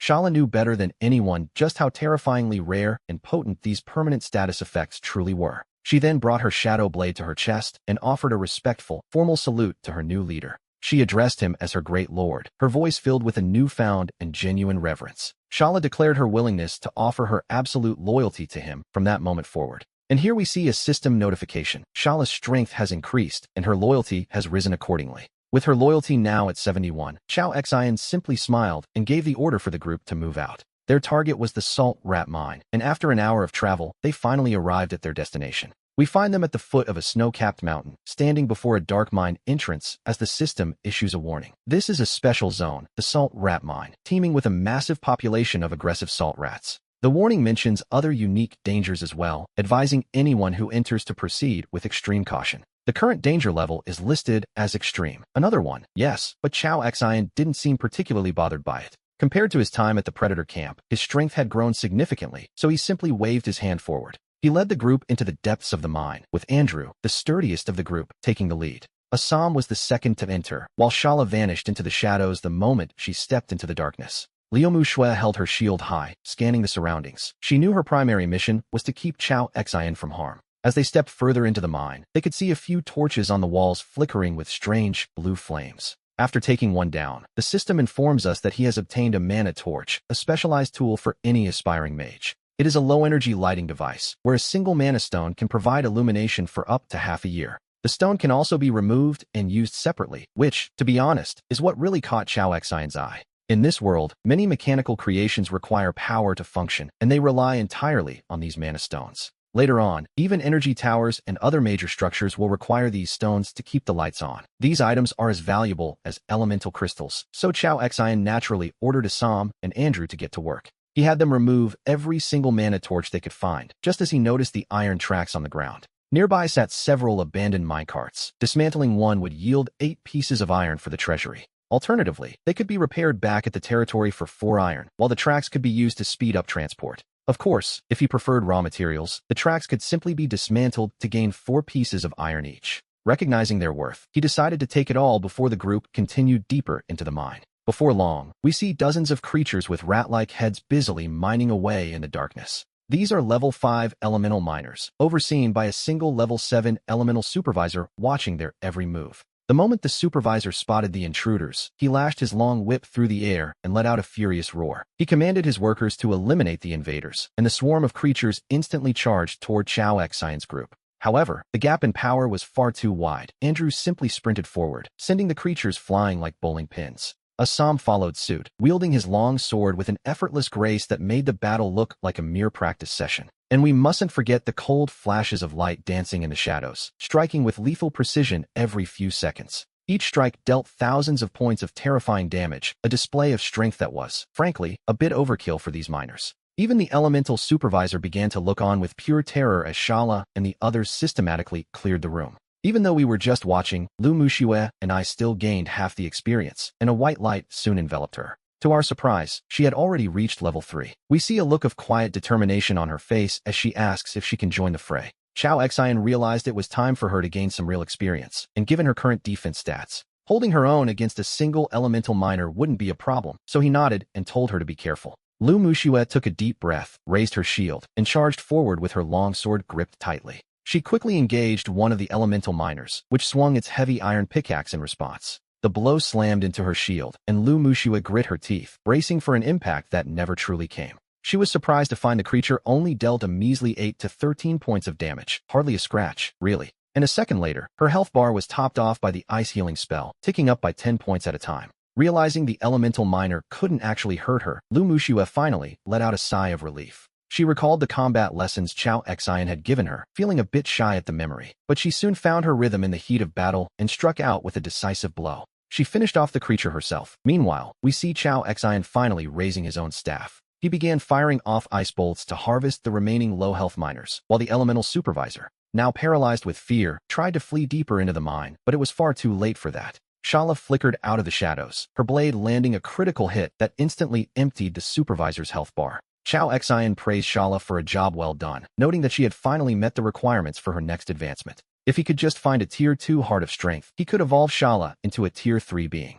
Her power would double instantly, but first, they began clearing the battlefield, finding some rations and scrap metal. They also found several books of chaos, which could randomly increase a friendly unit's attributes by a factor of 1.4. Additionally, we see the long whip dropped by the elemental supervisor, the elemental supervisor's lash. It came with a rather peculiar effect. Using the whip to lash a target would actually speed up their work. Specifically, it would increase the target's movement speed by 10% for the next 5 minutes. However, it also had a secondary effect called deepened pain, which increased the sensation of the strike by 10%. Chao Xian's expression turned a bit strange as he looked at it. He wondered if this, too, counted as a buff. If it worked with his hidden talent, he realized he might be able to make that speed boost permanent. And so, under the bewildered gazes of Lu Muxue and the others, he proceeded to give himself a sharp lash. After a crisp cracking sound, he sucked in a breath of cold air, feeling a sudden, sharp sting of pain. But a moment later, the system notified him that he had gained the whiplash effect, increasing his speed by 10%. The effect was meant to last 5 minutes, but then his eternal power talent activated immediately.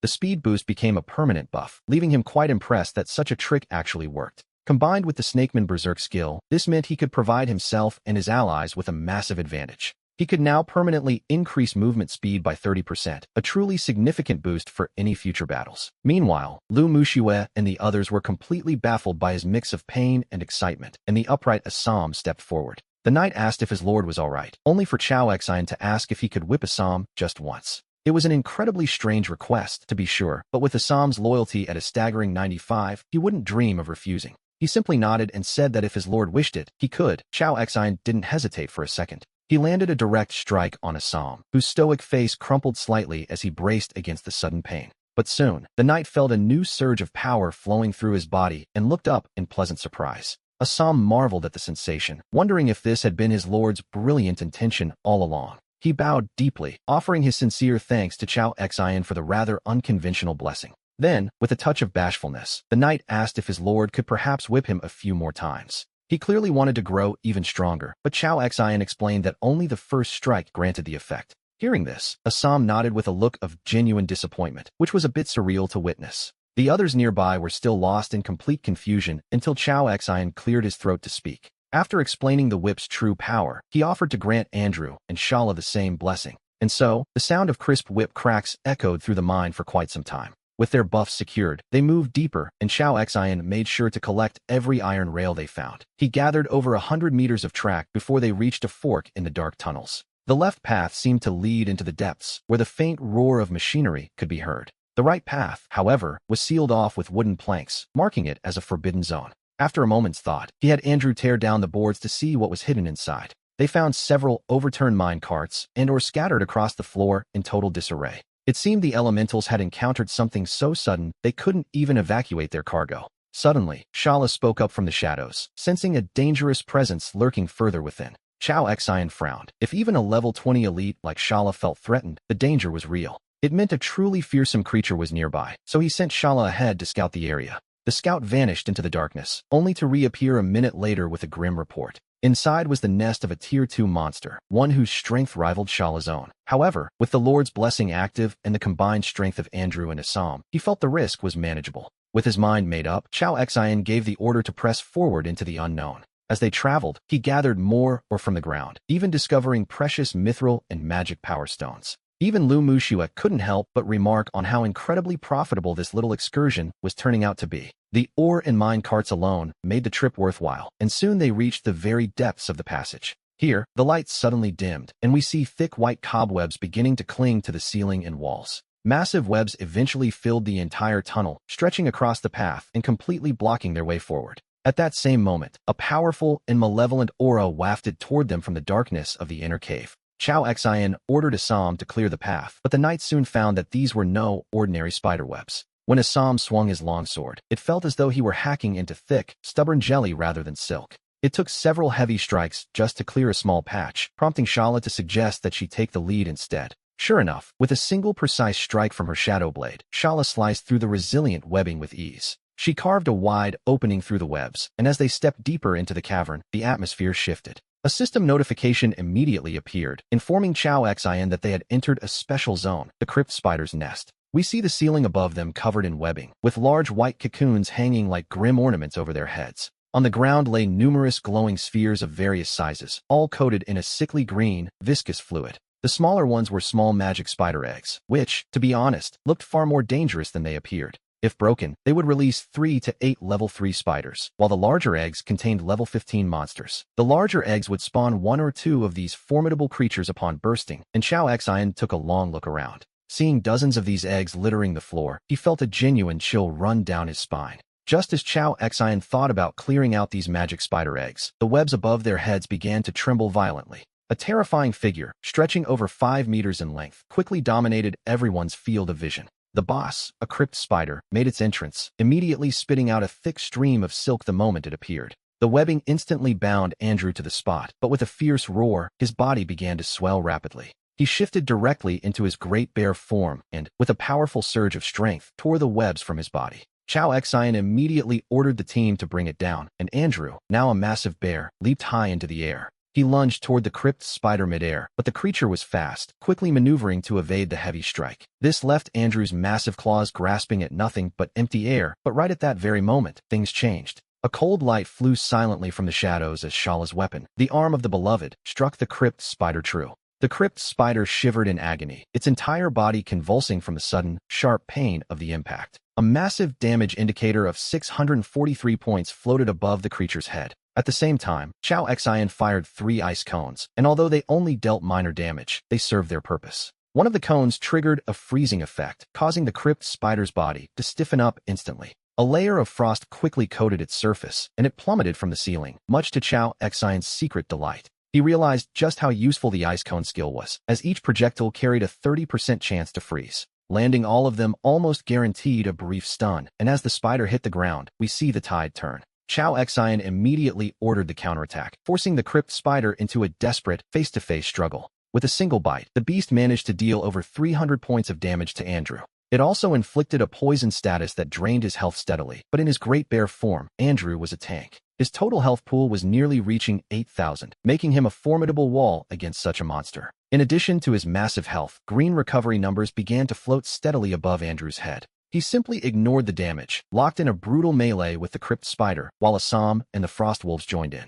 Shala also lunged forward to seize the opening, as Chao Xian ordered Andrew to keep absorbing the monster's strikes. The plan was simple. If his health dropped to half, Assam would take over. Suddenly, a flurry of damage numbers filled the air. Chao Xian took this chaotic moment to inspect the crypt spider's attributes, and what he found was concerning. He discovered the creature possessed a passive skill called Spider Terror, which was quite a nasty surprise. When the crypt spider's health falls below 30%, it prematurely hatches every single egg in the vicinity. This forces all the hatchlings to swarm their enemies at once, a situation Chao Xian realized was incredibly dangerous. He immediately ordered Assam and the frost wolves to break away from the main fight and clear out the nearby eggs first. Assam charged toward a small cluster of eggs, and with a single arrow, he began the cleanup process. Several small spiders burst out instantly, but Assam was ready, picking them off with 1 arrow each. He popped the small spiders with ease, while Chao Xian continued to gather his frost power to assist. He rained down ice orbs one after another, and to his surprise, killing these tiny spiders actually granted experience points.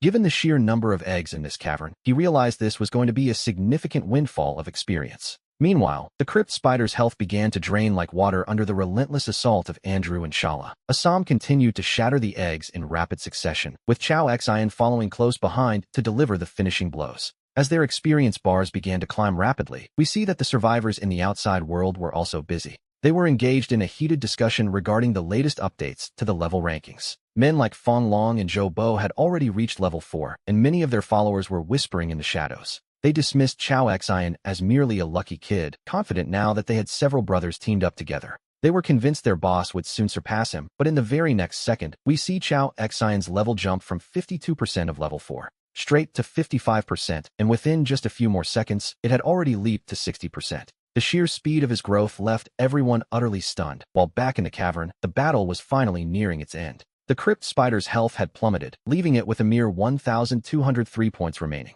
As Shala delivered a heavy strike, bringing it below 600, Chao Xian quickly ordered her to hold her hand. He then pulled out his 808 without a moment's hesitation, just as the crypt spider began to think it might actually survive. It attempted to leap into the air to make an escape, but he seized the perfect moment and fired a single shot. Instantly, a massive damage number of 804 floated up into the air. The system promptly announced the kill of the level 20 elite creature, the crypt spider. Due to the level gap, he earned 5 times the experience, totaling a staggering 2,500 points. The combatants, Lu Muxiue, Shala, Andrew, and Elena, all shared in the victory. Assam gained 1,250 experience points, and just like that, Chao Xian's level increased once more. Now at level 5, a brilliant white light of ascension enveloped both him and Lu Muxiue simultaneously. Naturally, he was delighted as he began to sort through the spoils of war. Aside from the familiar junior power stars and elemental crystals, there were several entirely new items to examine. This included a green-quality junior storage contract, a rather rare find indeed.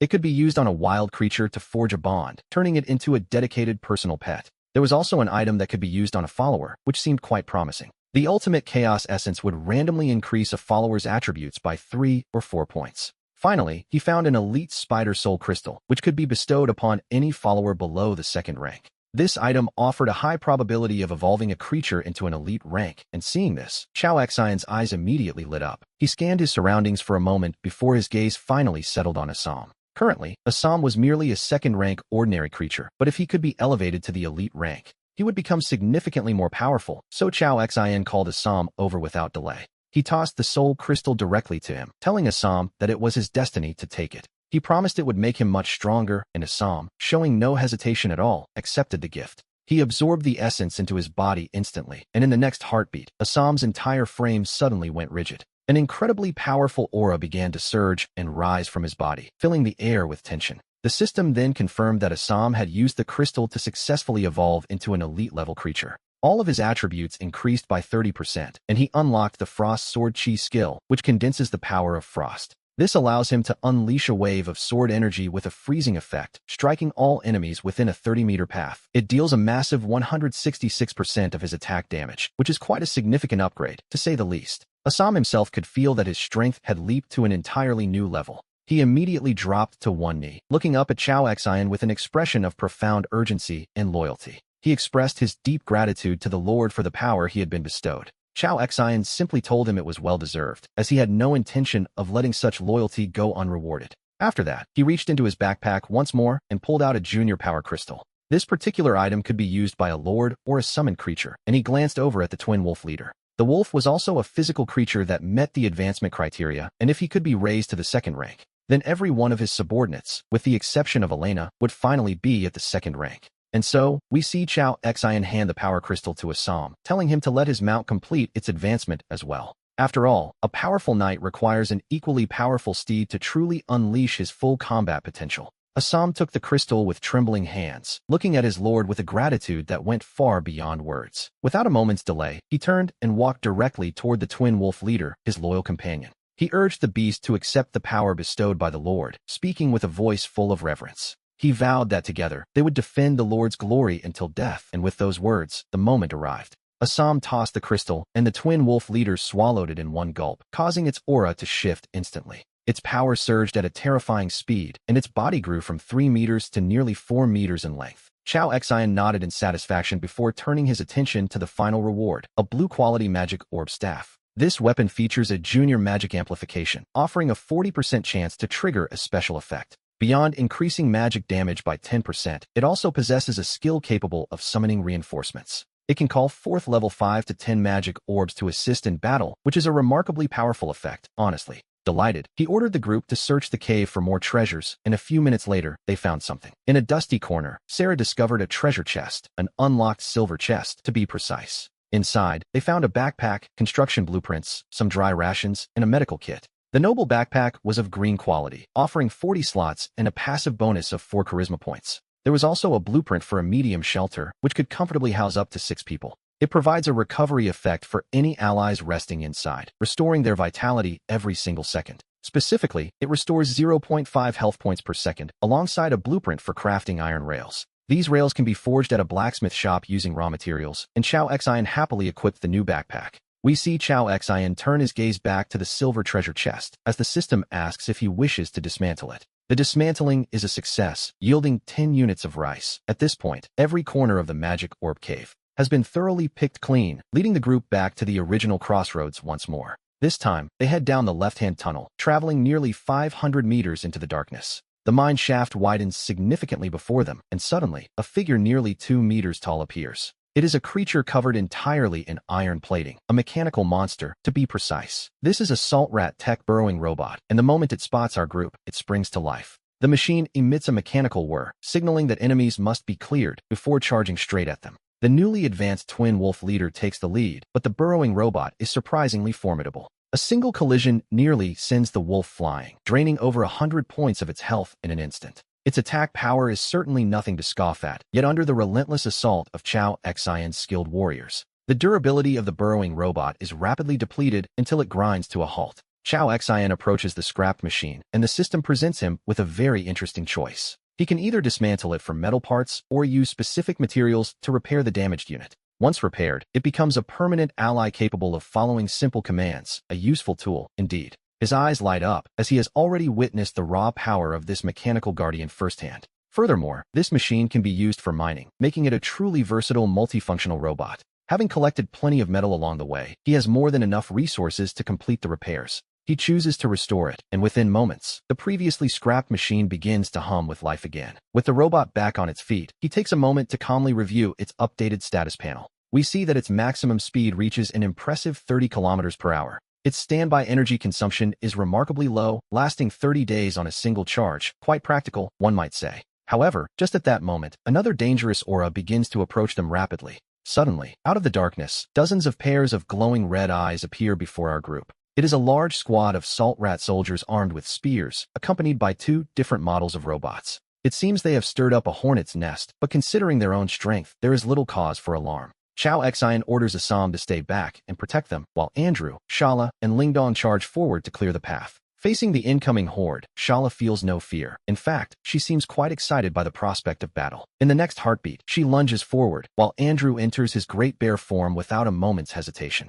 The twin wolf leader, Lingdong, lets out a roar, and soon a wolf, a white bear, and a dark blur crash into the salt rat army, engaging in a chaotic melee where their tier 2 strength truly shines. Against level 7 soldiers, it is a complete slaughter, and as the salt rats fall one by one, notifications for experience points begin to flood in. As for those 2 mechanical robots, they are systematically dismantled by Shala's relentless double critical strikes until they simply explode. A phantom assassin with infinite health regeneration is practically invincible, and by the time the dust settles, Chao Xian's experience bar has already climbed to 86% of level 5. Lu Muxue is equally thrilled to find that she has also reached level 5 during the skirmish. The 2 of them now firmly hold the top 2 spots on the leaderboard, while the third-place player, Zhou Bo, is still trailing behind at level 4. Naturally, the chat channel for District 174 is in an absolute frenzy. The users are terrified of Chao Xian's speed, joking that he must be leveling up on some kind of supernatural steroids. At the same time, others begin to wonder who this Lu Muxue could be, and after some discussion, they finally remember.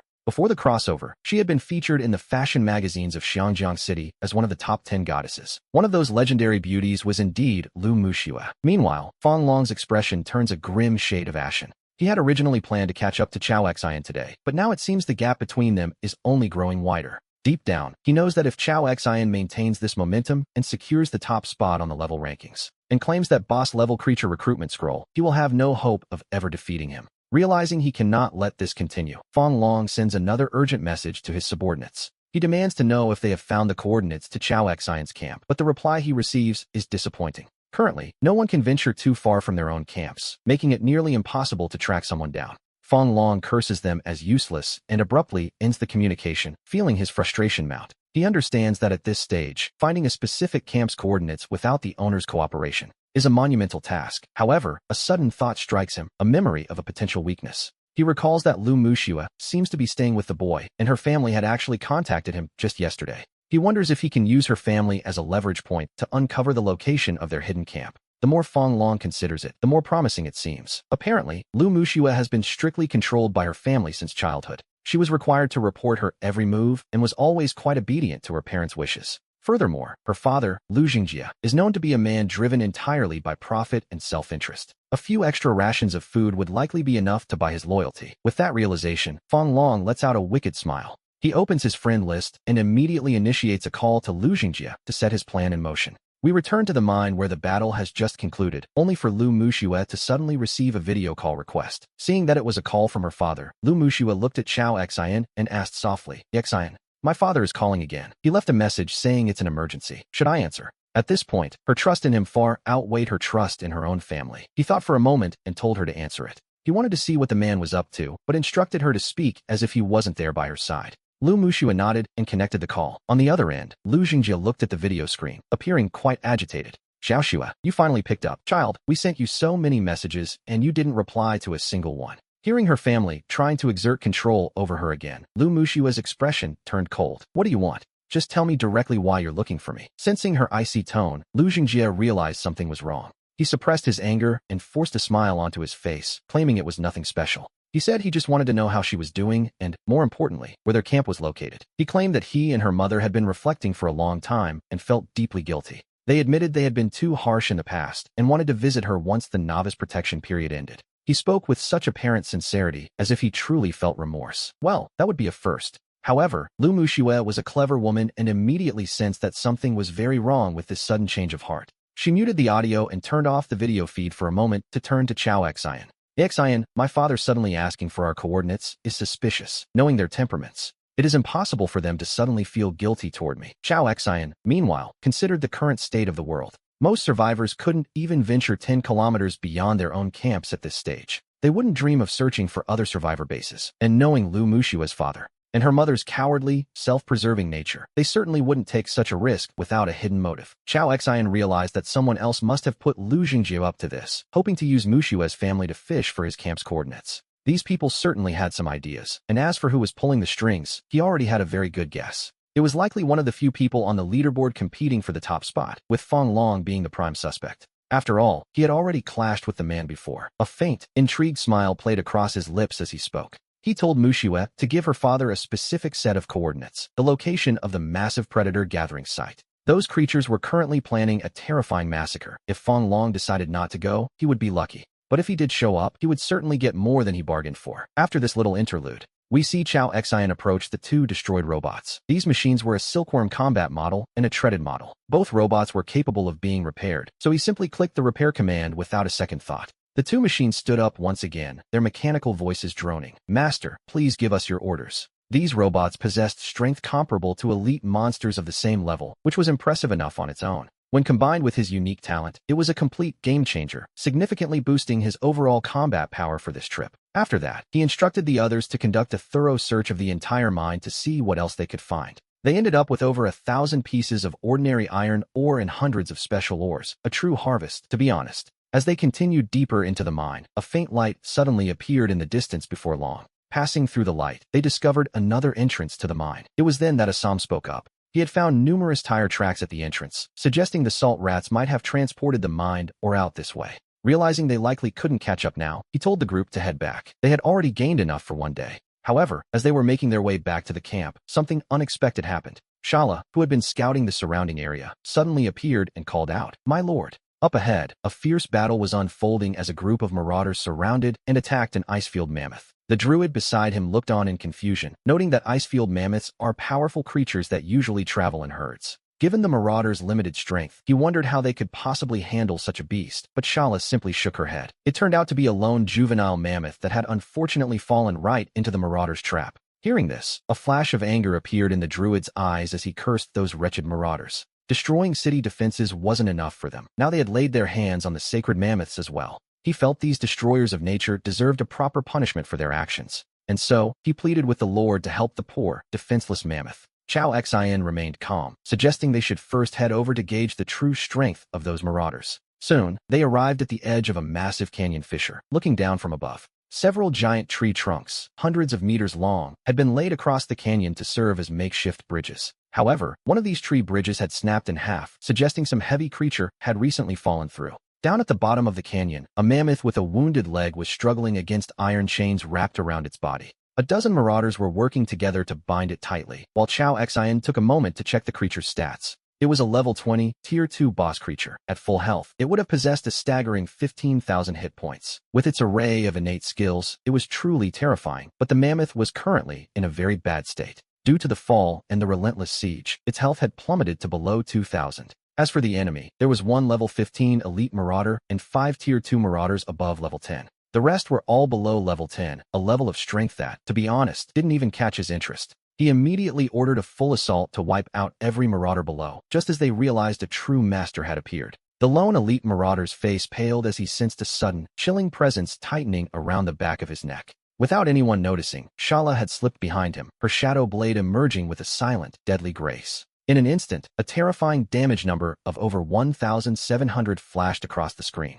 The elite marauder gasped in shock, his only thought being to turn and flee as fast as possible. But once Shala sets her sights on a target, escape is rarely an option. Meanwhile, Andrew and Assam were busy elsewhere. They systematically took down the remaining ordinary marauders one by one, bringing the skirmish to a very swift conclusion. Chao Xin ordered Assam and the others to clear the battlefield immediately, while signaling for Andrew to follow him. They approached the fallen icefield mammoth, and we see that the poor creature's condition was truly grim. Riddled with negative status effects and losing health rapidly, it had already reached the brink of death. With eyes full of compassion, Andrew stepped forward and gently stroked the mammoth's massive head. He then looked toward Chao Xin with a pleading gaze, silently asking if there was any way to save this noble beast. Chao Xin attempted to cast a frost heal, but a system notification promptly blocked the effort. It informed him that healing skills cannot be used on non-allied units, causing him to shake his head with a frown. He explained that his powers were restricted to his own subjects and couldn't be used to aid the mammoth. Hearing this, a flicker of pure despair crossed Andrew's face as he looked at the dying creature. Damage numbers continued to rise from the mammoth's head, and its health had already plummeted below 1,000. However, Chao Xin suddenly remembered something, a reward from when they had defeated that giant spider earlier. The system had granted him a pet contract, and he wondered if it would work on a creature as powerful as this. If the mammoth became an ally, he reasoned, then his healing spells would finally be able to take effect. He asked Andrew if it was possible to speak with the beast, and Andrew confirmed they could manage some basic communication. Chao Xin instructed him to ask if the beast was willing to become his pet and sign a contract, as that was the only way. Only then could he provide the necessary aid. Andrew hesitated, knowing the icefield mammoths were as proud as they were powerful. Very few warriors had ever managed to tame such a creature, but to keep it alive, there was no other choice. Andrew had to try his best to persuade it. He placed his bare paw gently against the mammoth's side. He began to utter a series of strange, rhythmic syllables. The mammoth struggled to turn its eyes toward them. It looked from Chao Xin to Andrew, and after a moment of visible hesitation, it finally let out a low, mournful cry. Andrew's face lit up with joy as he reported that the mammoth had agreed to become the Lord's pet. He urged Chao Xin to bring it under his command immediately so the healing could begin. Chao Xin was pleasantly surprised. A boss-tier creature, and a juvenile at that, its potential was, to be honest, quite staggering. He pulled out the pet contract scroll. Normally, the success rate for such a high-level beast would be incredibly low. But since the mammoth had already given its consent and wouldn't resist, the situation was entirely different. The success rate had reached a perfect 100%. With a flicker of light, the scroll vanished as it was activated. It transformed into a sphere of pure white light that surged forward and merged into the mammoth's massive body. At that same moment, the mammoth felt a strange resonance, and a mental connection was established between it and Chao Xin. A system notification appeared, confirming the contract was a success. The icefield mammoth was now officially his pet. However, the territory population increased by 5. It seems this one creature takes up as much space as 5 people. But considering its sheer power, he quickly accepted the trade-off. He was also prompted to give his new companion a name. He decided to call it Dabai. After that, he asked Lu Muxue to cast several purifying agents on the beast. Once the negative status effects were cleared, Chao Xin cast Frost Heal himself to begin restoring Dabai's health. And so, all that remained was to wait patiently for Dabai's strength to slowly return to its former glory. Not long after, we see the mammoth's health bar steadily climbing back up past the 10,000 mark. However, once its health reached 12,000, the progress came to a sudden and unexpected halt. It turns out the poor creature was suffering from a severe fracture, which had slashed its maximum health by 20%. In this state, Dabai could barely stand and certainly couldn't walk, so Chow Xine asked Andrew to step in and help. Andrew nodded and moved behind the massive beast, lifting one of those thick legs while offering a few words of comfort. "Bear with it for a moment," he muttered, before giving the bone a sudden, violent snap that echoed through the canyon. Dabai let out a truly heart-wrenching cry of pain as a damage indicator of over 2,700 points flashed above it. But as the frost heal continued its work, the mammoth's health began to climb once more. It didn't stop until it reached its peak, at which point the great beast raised its trunk high into the air. It let out a powerful, resonant roar before lowering its head and walking submissively toward Chow Xine's side. It gently nuzzled him with its trunk, just as a system notification appeared, because he had saved Dabai's life. The mammoth's loyalty had surged to 90. Once that loyalty score reaches 100, he will have earned the creature's absolute trust, finally unlocking the ability to use it as a mount. Meanwhile, Assam returned from scouting the surrounding area to deliver his report to the group. He had surveyed both sides of the canyon, but couldn't find a single path wide enough for a mammoth to climb. The canyon was nearly 80 meters deep, with walls that were, to be honest, far too steep for comfort. While there were enough protruding rocks for a human to climb easily, we can see the problem here. Dabai's massive frame was a different story entirely, so Chow Xine decided they should head deeper into the canyon.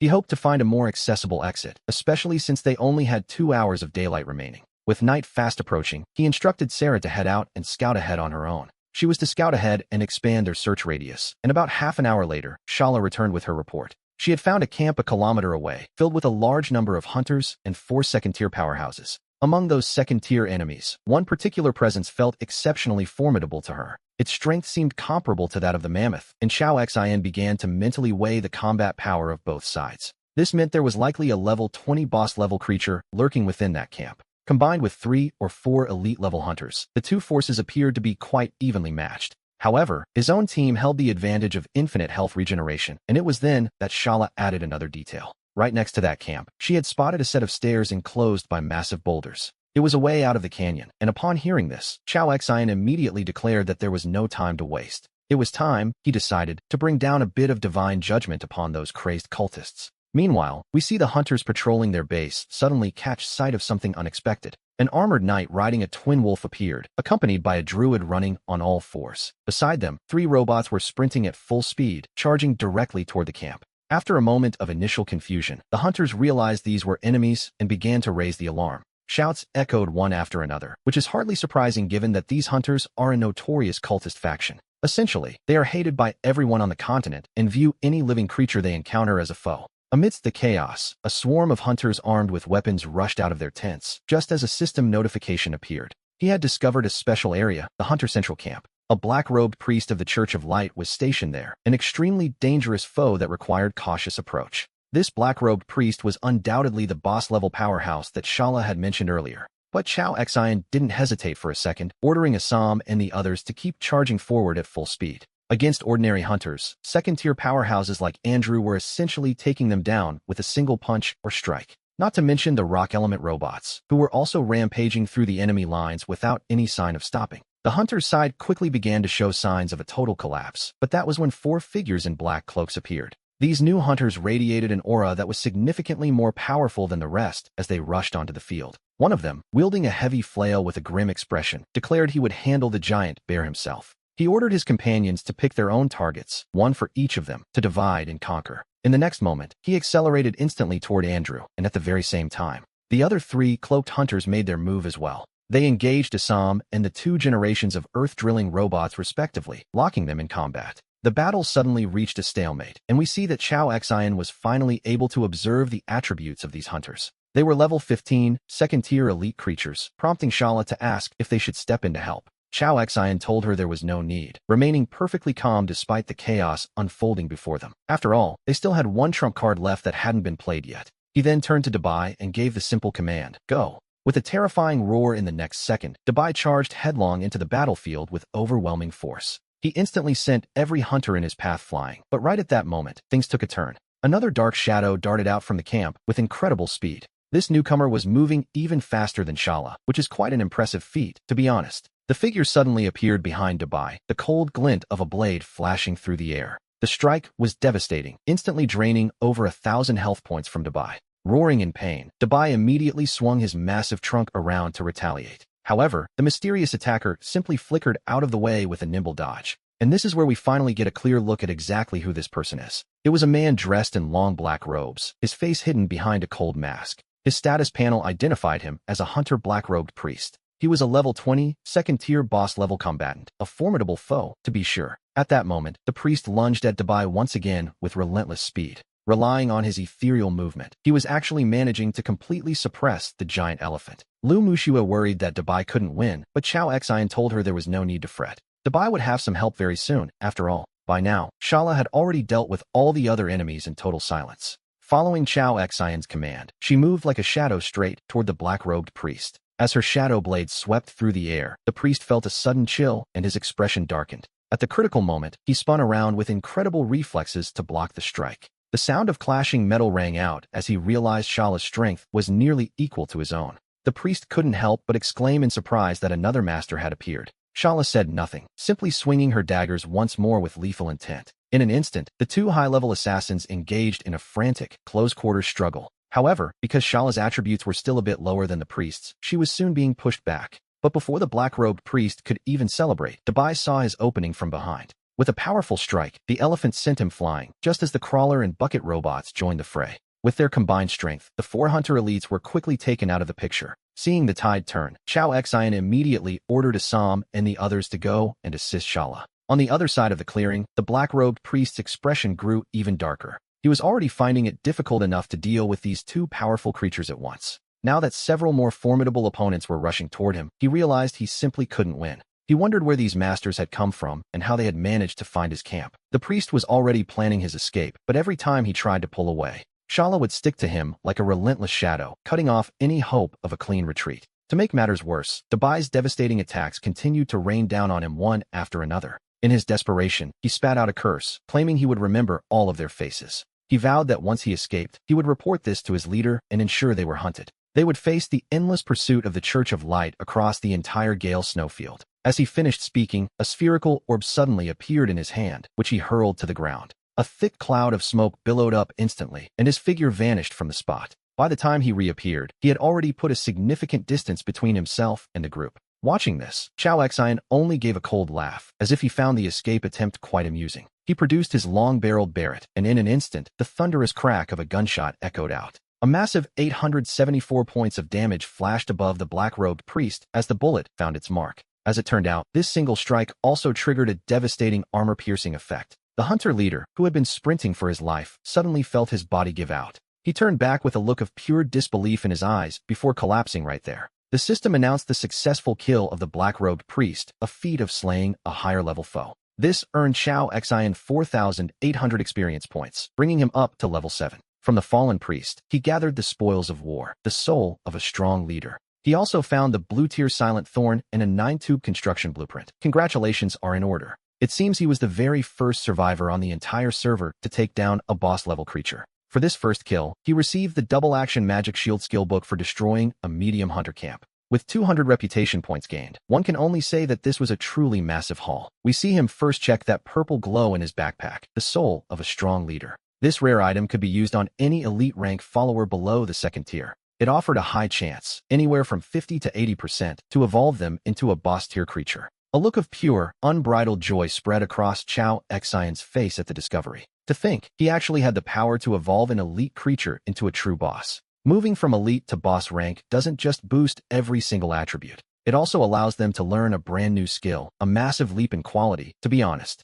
Looking around, he saw that Assam, Andrew, and Shala all met the requirements for the upgrade. The members of his territory could also sense the magical power radiating from that soul. They knew it could help them reach a higher level, and a look of deep longing appeared in their eyes. Even the usually cold and distant Shala couldn't help but fix her gaze on him, lost in thought for a moment. Without a word, Chao Xian tossed the glowing soul directly to Shala. Shala caught it in a daze, looking at him with pure disbelief as she asked if he was truly giving it to her. He simply nodded, knowing that at this stage, Shala was the most suitable candidate for such a power. Becoming a boss would grant her already formidable combat strength a massive boost, so he gave his blessing. He told her to use it, hoping she would become the ultimate assassin and restore the glory of the Shadow Hall. Shala's breathing quickened as she took the soul, and the moment she touched the fragment, It merged directly into her body. Meanwhile, the system announced that his generosity had deeply moved her. The mission to win over his territory member was a success, and Shala's loyalty began to climb. Her loyalty reached 91 points, a result that left Chao Xian feeling quite satisfied, to be honest. At 91, her loyalty was nearing the realm of absolute devotion, the kind where one forgets their own safety.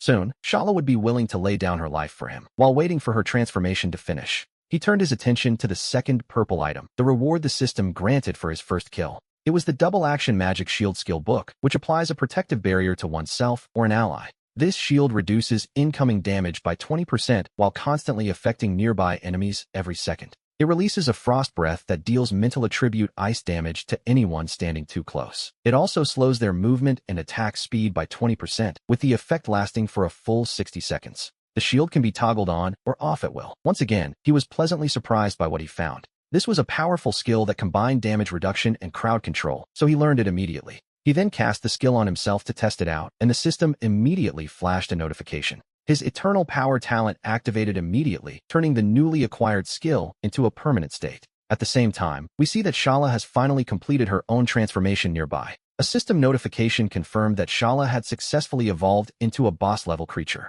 All of her attributes increased by 30%, and she mastered a new skill called 5-Light Flash. This skill allows her to dash forward at extreme speeds, covering a significant distance in an instant. It deals 110% cutting damage to any enemies caught in her path. Chao Xian nodded with satisfaction and ordered his team to search the camp for every scrap of supplies. As they prepared to head back, they gathered plenty of money, food, and even some wine. Eventually, we follow him to the very last building left in the camp. This was the same place the black-robed priest had emerged from, and inside, a fireplace was still burning. Beside it sat a small wooden table, and resting on top was a yellowed parchment map. He picked it up, and the system identified it as a map of the Gale snowfield. He spread it out. Various symbols immediately appeared across the surface, marking rivers, mountains, beasts, and even towns. In the upper left corner of the map, there was a prominent icon for a large city. It was labeled as Lake Dorn City, and he realized that was exactly where he needed to go. However, he soon discovered that the city was over 1,000 kilometers away from his current position. It seemed his delivery mission wouldn't be finished anytime soon. But besides these icons, the map was also dotted with several sun symbols, one of which marked their exact current location. He began to suspect that these marks represented the locations of other wanderer camps. If so, this map had just revealed the hidden nests of every wanderer across the entire Gale snowfield. With everything marked so clearly, Chao Xian immediately understood the immense value of this map. As we saw from the previous battle, the benefits of such knowledge were quite clear. Destroying these wanderer camps provides not only rewards, but also valuable reputation points. Mastering these locations was, without a doubt, the key to unlocking a massive fortune. He happened to have a tavern blueprint in hand, and once that building was finally constructed, he would need a high reputation to attract powerful followers to his side. If his reputation ever ran low, he could simply visit a few wanderer camps to farm more. Meanwhile, Lu Muxue discovered a treasure chest in the corner filled with various foods. Inside were a basic sentry tower blueprint, a courage blessing skill book, and a black diamond. He examined the skill book's attributes, which allowed the user to condense the power of the aurora. By channeling this light, it increases the spirit stats of all nearby allies within a certain range. This grants a physical and magic attack boost of 1.5 times, lasting for 90 seconds. He was stunned, realizing this was one of the legendary support skills for an early-stage Aurora Knight. Although Lu Muxue's current spirit power wasn't high enough to make the boost truly overwhelming, he knew that once she leveled up and increased her spirit attributes, a single blessing from her would cause the entire team's attack power to skyrocket. And so, he handed the skill book directly to Lu Muxue, so she could learn it immediately. As for that black diamond, it was a rare material that adds 20 points of charm when socketed. Such items are incredibly rare and beloved by nobles, often sparking fierce bidding wars at auctions. It could fetch an incredibly high price, and his eyes lit up at the sight of such a find. After tucking the black diamond safely into his bag, we see that every last scrap of loot in the camp has been claimed. It was, by all accounts, a massive harvest. With the spoils secured, Chao Xian led the group out of the camp. As they began the journey back along the perimeter, snowflakes unexpectedly began to drift down from the sky. The world before them turned into a vast, white haze, but fortunately, the system's minimap kept them on track. He successfully guided everyone back toward their base, where a large bonfire could be seen flickering in the distance. The flames roared with life, and as the snowflakes drifted near the warmth of the fire, they melted away almost instantly. Compared to the frozen white wasteland outside, the camp felt like a world of its own, isolated from the ice. Lu Muxue turned to him and spoke. She noted that their territory had expanded quite a bit, and it seemed several new buildings had appeared. She looked rather excited. After all, this was the home she and Chao Xian were building together. He nodded, noticing the territory had indeed grown significantly. It meant De Zhuang and the others had upgraded the bonfire by at least 2 levels while they were away. Even a blacksmith shop and a canteen had been fully constructed. Upon entering, he first checked in with De Zhuang. He asked if anything notable had happened during his absence, and De Zhuang reported that everything was normal. A few frost goblins had tried to attack at noon, but Elena and the powerful elemental towers made short work of them. The goblins had even dropped a few items, which De Zhuang now handed over, a handful of small stones. He took them and saw they were 4 ice crystals, rare stones dropped only by certain frost element monsters. They radiated an intense chilling aura and were essential for constructing certain specialized buildings. Their uses were quite broad, and he pocketed them with a satisfied smile. There was still some time before total darkness fell. He decided to use those remaining hours to build a shelter for the mammoth and a place for the robots to escape the snow. Next, we see Chao Xian pull out the blueprint for a medium-sized shelter and learn its secrets with a single click. He then ordered De Zhuang and 3 others to construct 2 of these shelters before total darkness fell. At this point, he still held 2 more blueprints in his hands, one for a tavern and another for a basic watchtower. Once the tavern is built and their reputation reaches a certain level, it will surely catch the eye of travelers. He reminded De Zhuang once more of the plan, emphasizing the importance of their growing fame. Indeed, a high enough reputation would eventually attract special heroes to their territory, a very promising prospect. The tavern would require a bartender and a mixologist, while the watchtower blueprint offered a different kind of utility. Building a watchtower would allow them to monitor the security of the territory's perimeter much more effectively. Citizens with ranged attacks could strike from the tower, though he currently lacked any dedicated long-range forces. Since there was no rush for the tower, he instructed Wu Zhuang to lead a team in upgrading the small shelters. The goal was to turn them all into medium shelters. If they couldn't finish today, they would simply continue tomorrow. He told Qi Zhuang and Ba Zhuang to keep building elemental towers tomorrow, aiming for 2 more in a single day. After making these arrangements, he took a moment to check the attributes of the Great Bonfire. At level 7, it could raise the temperature by 10 to 20 degrees Celsius within a 300-meter radius. He noted that after level 5, each upgrade increased the heating range by another 100 meters. Once it reached level 11, it would transform into a furnace, and the heating range would undergo a massive qualitative change. Thinking of the future, he called over Chao, Yi, and the other humans to assign them their own specific tasks. Their mission was to focus on upgrading the camp's bonfire and constructing 2 of the basic watchtowers. The tavern was also put into production, and he handed over all the harvested food and seasonings to Dehua. As he spoke, Dehua's eyes lit up at the sight of so many rare and precious ingredients. With a respectful nod, Dehua immediately gathered the jars and bottles, carrying them into the canteen as if they were priceless treasures. Soon, everyone was busy preparing for the cold, leaving only Xia Yani, Tong Chuchu, and Elena standing there with Chao Xian. Looking a bit uneasy, Xia Yani stepped forward and asked if there was anything specific they should be doing to help. Chao Xian looked at their thin, tattered clothing and realized they were completely unprepared for the plummeting temperatures. He reached into his backpack, pulled out a complete bear skin he had harvested earlier, and showed it to her. He asked if this single hide would be enough to make 2 sets of clothes, and Xia Yani gave a soft, hopeful nod. With a smile, he handed it over, telling her to use it to make warm outfits for herself and young Tong Chuchu.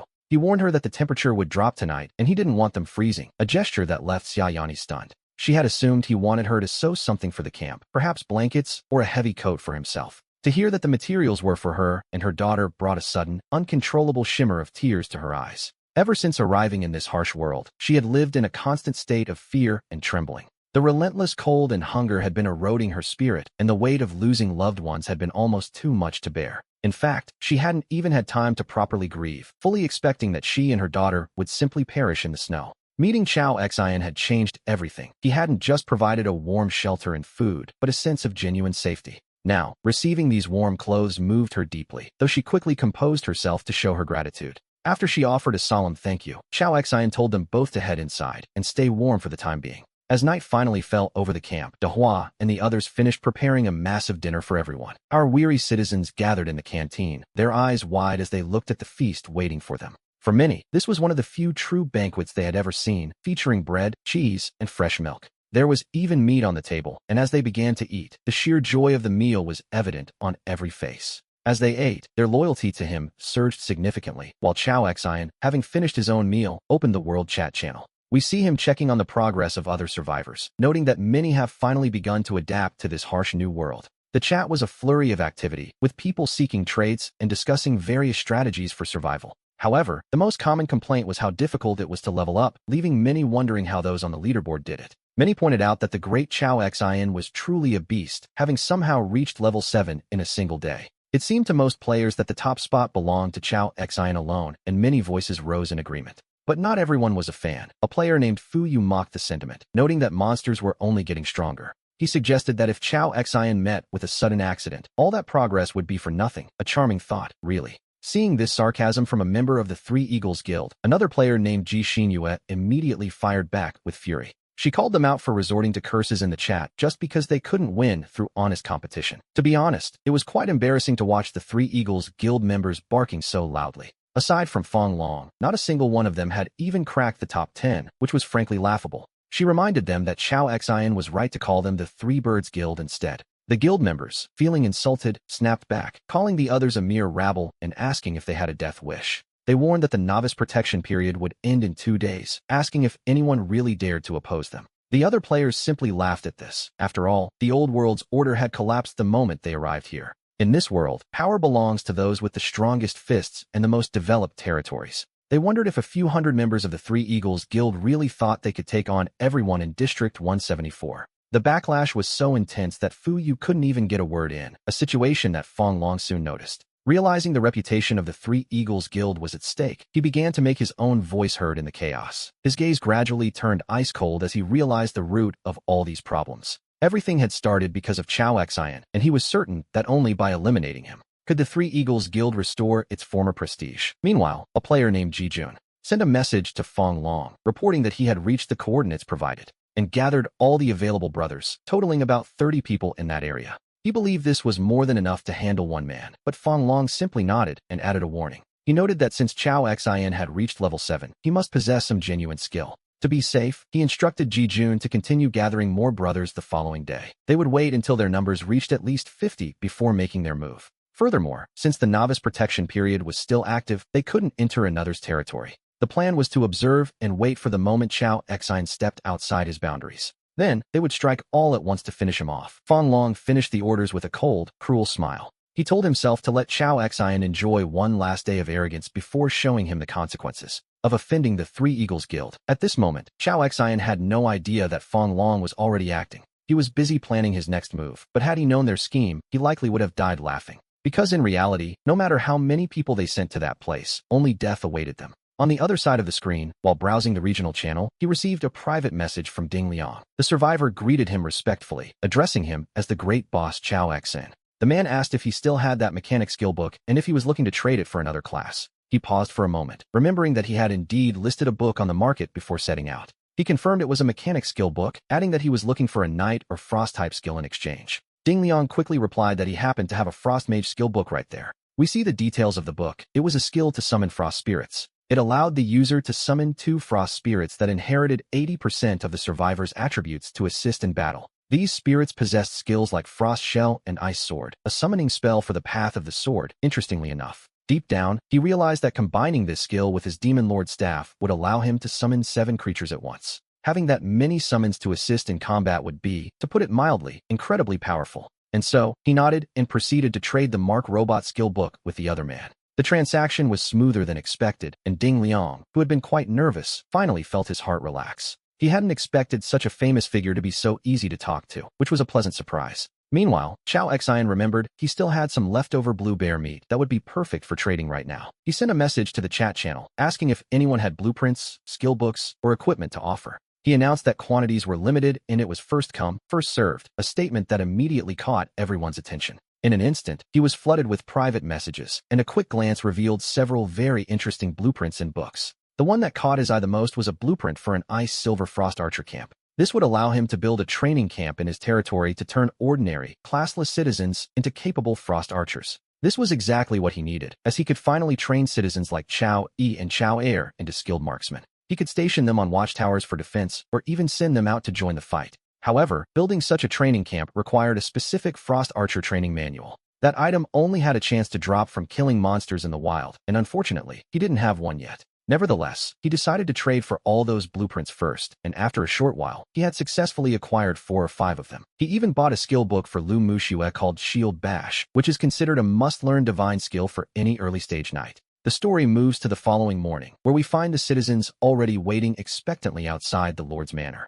As soon as he and Lu Mushua stepped outside, the people immediately offered their respectful greetings. They hailed him as their powerful lord and wished health and beauty to his lovely lady. Hearing the citizens suddenly change their address and call her the lady of the manor made Lu Mushua freeze. Her face instantly flushed a deep crimson, yet she didn't offer a word of protest, while he turned his attention to Dezhuang. He instructed her to begin laying down the tracks and minecarts he had acquired earlier. The goal was to connect them to the coal mine they had discovered to significantly speed up the extraction process. Dezhuang nodded, estimating that with the rails in place, it would only take 2 days to completely clear out that coal mine. Next, he spoke to Chao Yi, placing her in charge of smelting the various ores he had collected. Of course, refining high-level materials like mithril would require upgrading the ore processing plant to level 3. For now, they were limited to processing iron and copper, which was when Elena approached with some news. She reported that after those frost goblins were shot down by the Arrow Towers during yesterday's raid, she had followed their footprints and conducted a search about 2 kilometers away from the territory.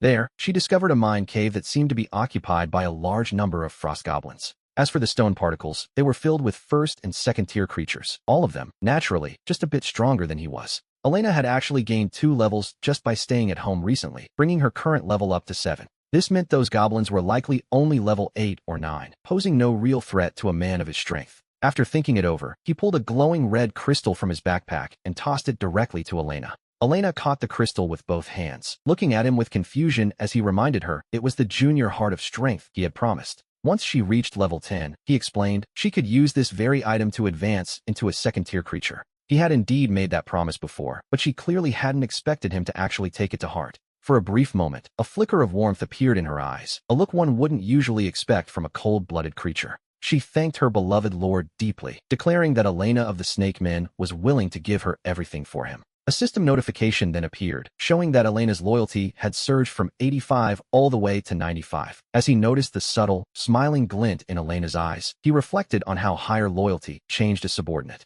It represents a deeper trust in the Lord, and once that loyalty reaches its maximum level, they begin to value their Lord's commands more than their own lives, and for certain special beings, that loyalty can even transform into a more unique kind of affection. He couldn't help but wonder if Elena had actually fallen for him. Shaking off the sudden thought, he simply had Elena lead the way, focused on clearing out that goblin cave first. Upon arriving at the cave, we see that the process of clearing out the goblins was as effortless as slicing through vegetables. The task was simple, yet the rewards were quite decent, making the trip well worth the effort. In addition to several frost crystals, he found an Ascalon Archer recruitment scroll and other valuable materials. He also found a dim elite soul, just as the system notified him that they had discovered an unclaimed medium-sized copper mine.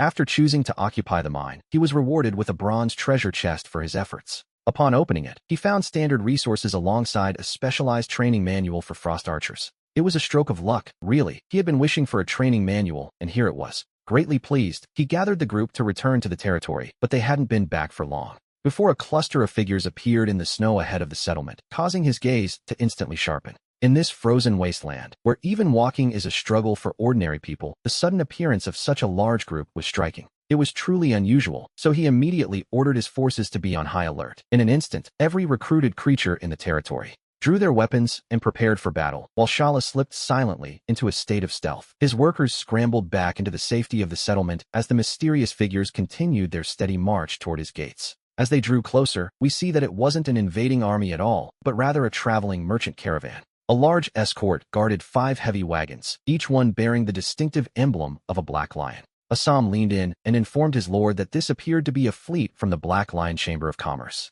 The Black Lion Chamber is one of the 3 most powerful merchant guilds on the Western continent, known for dealing in absolutely everything. Their trade routes span the entire world, which allowed him to breathe a small sigh of relief. If they were merely merchants, there was no need for such tension, though he did notice something peculiar among the caravan guards. There were several tall, humanoid creatures with the distinct features of cats standing watch. Assam explained that these were members of the Xiaoder tribe, a race born and bred for the sole purpose of combat. They often took on mercenary work, and he could feel a palpable sense of danger radiating from 2 of them in particular. Upon checking their status panels, he saw his instincts were correct. Both were level 25, Tier 3 elite creatures. With several Tier 3 elites and a small army of Tier 2 guards, the caravan's strength was formidable. It's no wonder they dared to traverse the perilous Gale snowfields, for as we know, the greater the danger, the higher the potential profit. If they could survive the harsh environment to reach the distant towns, They could sell their goods for 10 or even 20 times their original cost. A lucrative business, if one survives it. A short, stout merchant stepped down from one of the wagons and approached the territory, crying out in genuine shock. He marveled at the sudden appearance of a settlement and a bonfire that seemed to burn eternally without ever running out of fuel. He asked, his voice trembling with awe, if he was truly the chosen lord summoned from another world by the will of the world. The merchant looked at him with such excitement that he instinctively moved forward to shake hands, but as he reached the edge of the territory, he was abruptly stopped by an invisible wall of air. To be honest, the merchant seemed more fascinated than frustrated by the barrier. Deep down, our protagonist watched calmly as the merchant struggled against the unseen force blocking his path. A look of pure shock crossed the merchant's face as he realized a mysterious power was preventing him from stepping inside. He cried out that this was indeed a chosen territory, and then, regaining his composure, he offered a deep, formal bow. He introduced himself as Hilton, a representative of the Black Lion Chamber of Commerce, offering his greetings to the chosen lord. The young lord nodded back, introducing himself as Chao Xing and returning the greeting to Excellency Hilton. He took a moment to check Hilton's attributes and found that the man was only level 6, hardly a warrior. However, he possessed a staggering array of life skills, including negotiation, bargaining, danger sense, and even a money-making instinct. It was clear how such a man could lead a caravan through these lands. Chao Xing then asked what business brought him to the territory. Hilton apologized for the intrusion, explaining that the Black Lion Chamber travels across the entire continent. They frequently trade with various lords and nobles, and seeing this new settlement, they couldn't pass up the opportunity. He asked if the lord would be interested in a trade of materials with the Black Lion Chamber of Commerce. He mentioned that if the lord had any rare treasures or items of uncertain value, they would be happy to take a look. The merchant promised to purchase them at a fair price, which, in the world of merchants, is always a matter of perspective. He also invited Chao Xing to browse the caravan's own wares to see if anything caught his eye. Immediately after, a system notification appeared, asking if he wished to accept and view the merchant's inventory list. Once he clicked confirm, a dazzling array of items appeared before him, filling his vision with potential treasures. There were blue-grade potions, rare purple materials, and even powerful purple-tier equipment waiting to be claimed.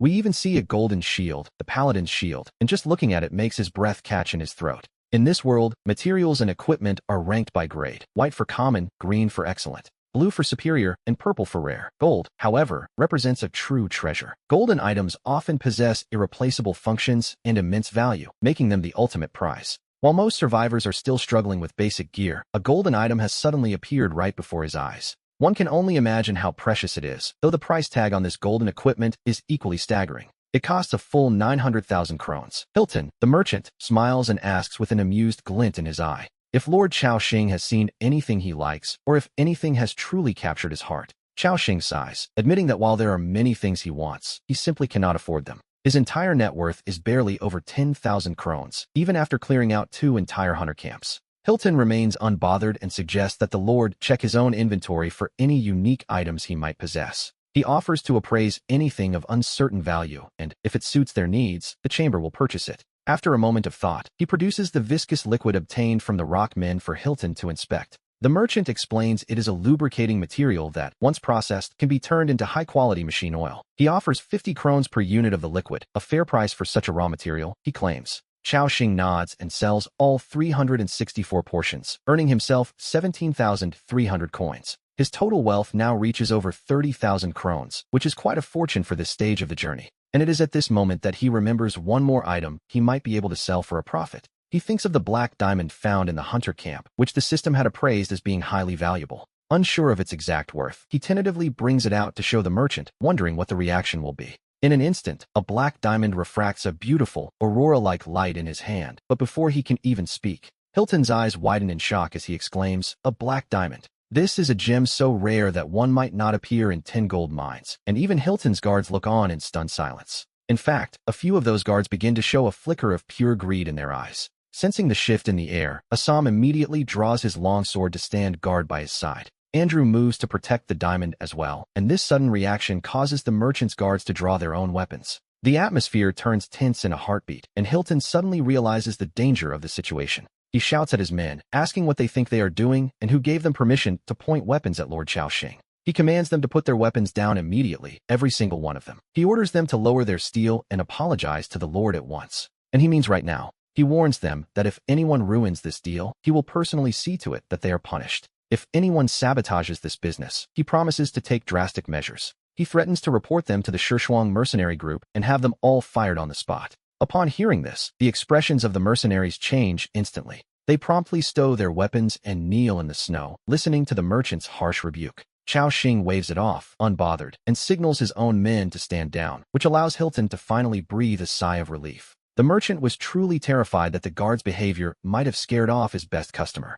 After all, he understands better than anyone that this black diamond holds staggering value. Hilton then asks tentatively, addressing him as the respected chosen lord. He asks tentatively if Chao Xing would be willing to sell that black diamond to their group. We see Chao Xing look down at the gem in his hand, his expression thoughtful as he considers the Black Lion Chamber of Commerce. It was clear from their earlier reactions that the price of this black diamond must be exceptionally high. It likely exceeds the value of a purple-grade item, though whether it can rival a gold-grade one remains to be seen. To be honest, it is hard to say for sure, so he simply asks Hilton what price he is prepared to offer. Hilton immediately falls into deep thought, weighing his options carefully. In any normal situation, a merchant would use clever rhetoric to downplay the diamond's value. He would try to drive the price down as much as possible to secure the maximum profit for himself. However, Chao Xing's status as a chosen lord and the fact that he produced such a rarity in their very first deal changes things. Hilton realizes that Chao Xing is a lord with immense potential, someone worth keeping as a long-term partner. If he can leave a good impression now, there will surely be more opportunities for cooperation in the future.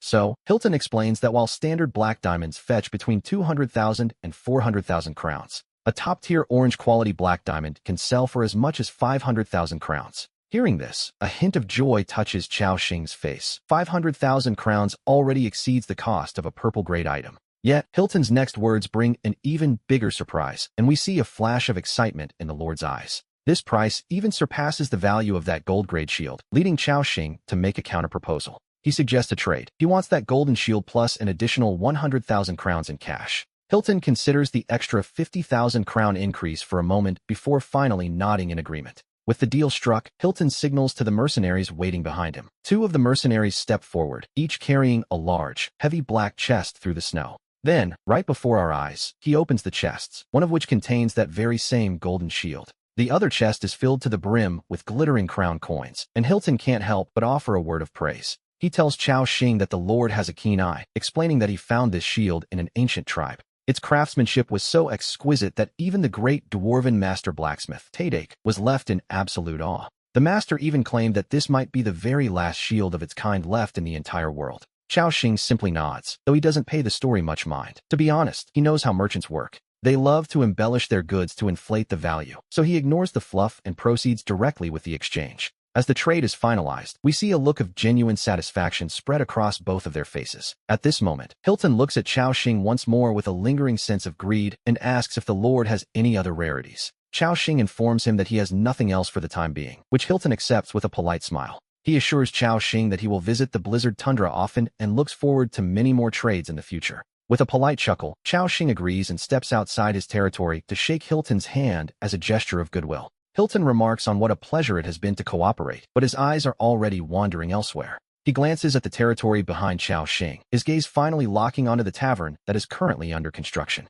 Hilton's eyes light up as if he's just made a major decision, and he addresses the Lord with newfound interest. He notes that the territory is already taking shape and that even a tavern is nearly completed. He asks if Chao Xing would be willing to establish a formal trade route with the Black Lion Chamber of Commerce. In the future, their caravans could use this territory as a primary trading post while traveling through the blizzard tundra. Naturally, they would pay a fee for the privilege, and as a partner, Chao Xing would receive special benefits. He would enjoy a 5% discount on all future dealings, a notification the system is quick to confirm. We see that the territory's prosperity has finally reached the required level, prompting Hilton to formally apply for a trade partnership. The system asks if he is willing to establish this relationship with the Black Lion Chamber of Commerce, and the choice is clear. Chao Xing realizes this arrangement offers nothing but benefits, so he gives Hilton a firm, decisive nod of approval. He tells Hilton that he is more than happy to cooperate, a response that makes the merchant beam with pure delight. At the same time, a notification confirms that their favorability has increased, officially reaching a friendly status.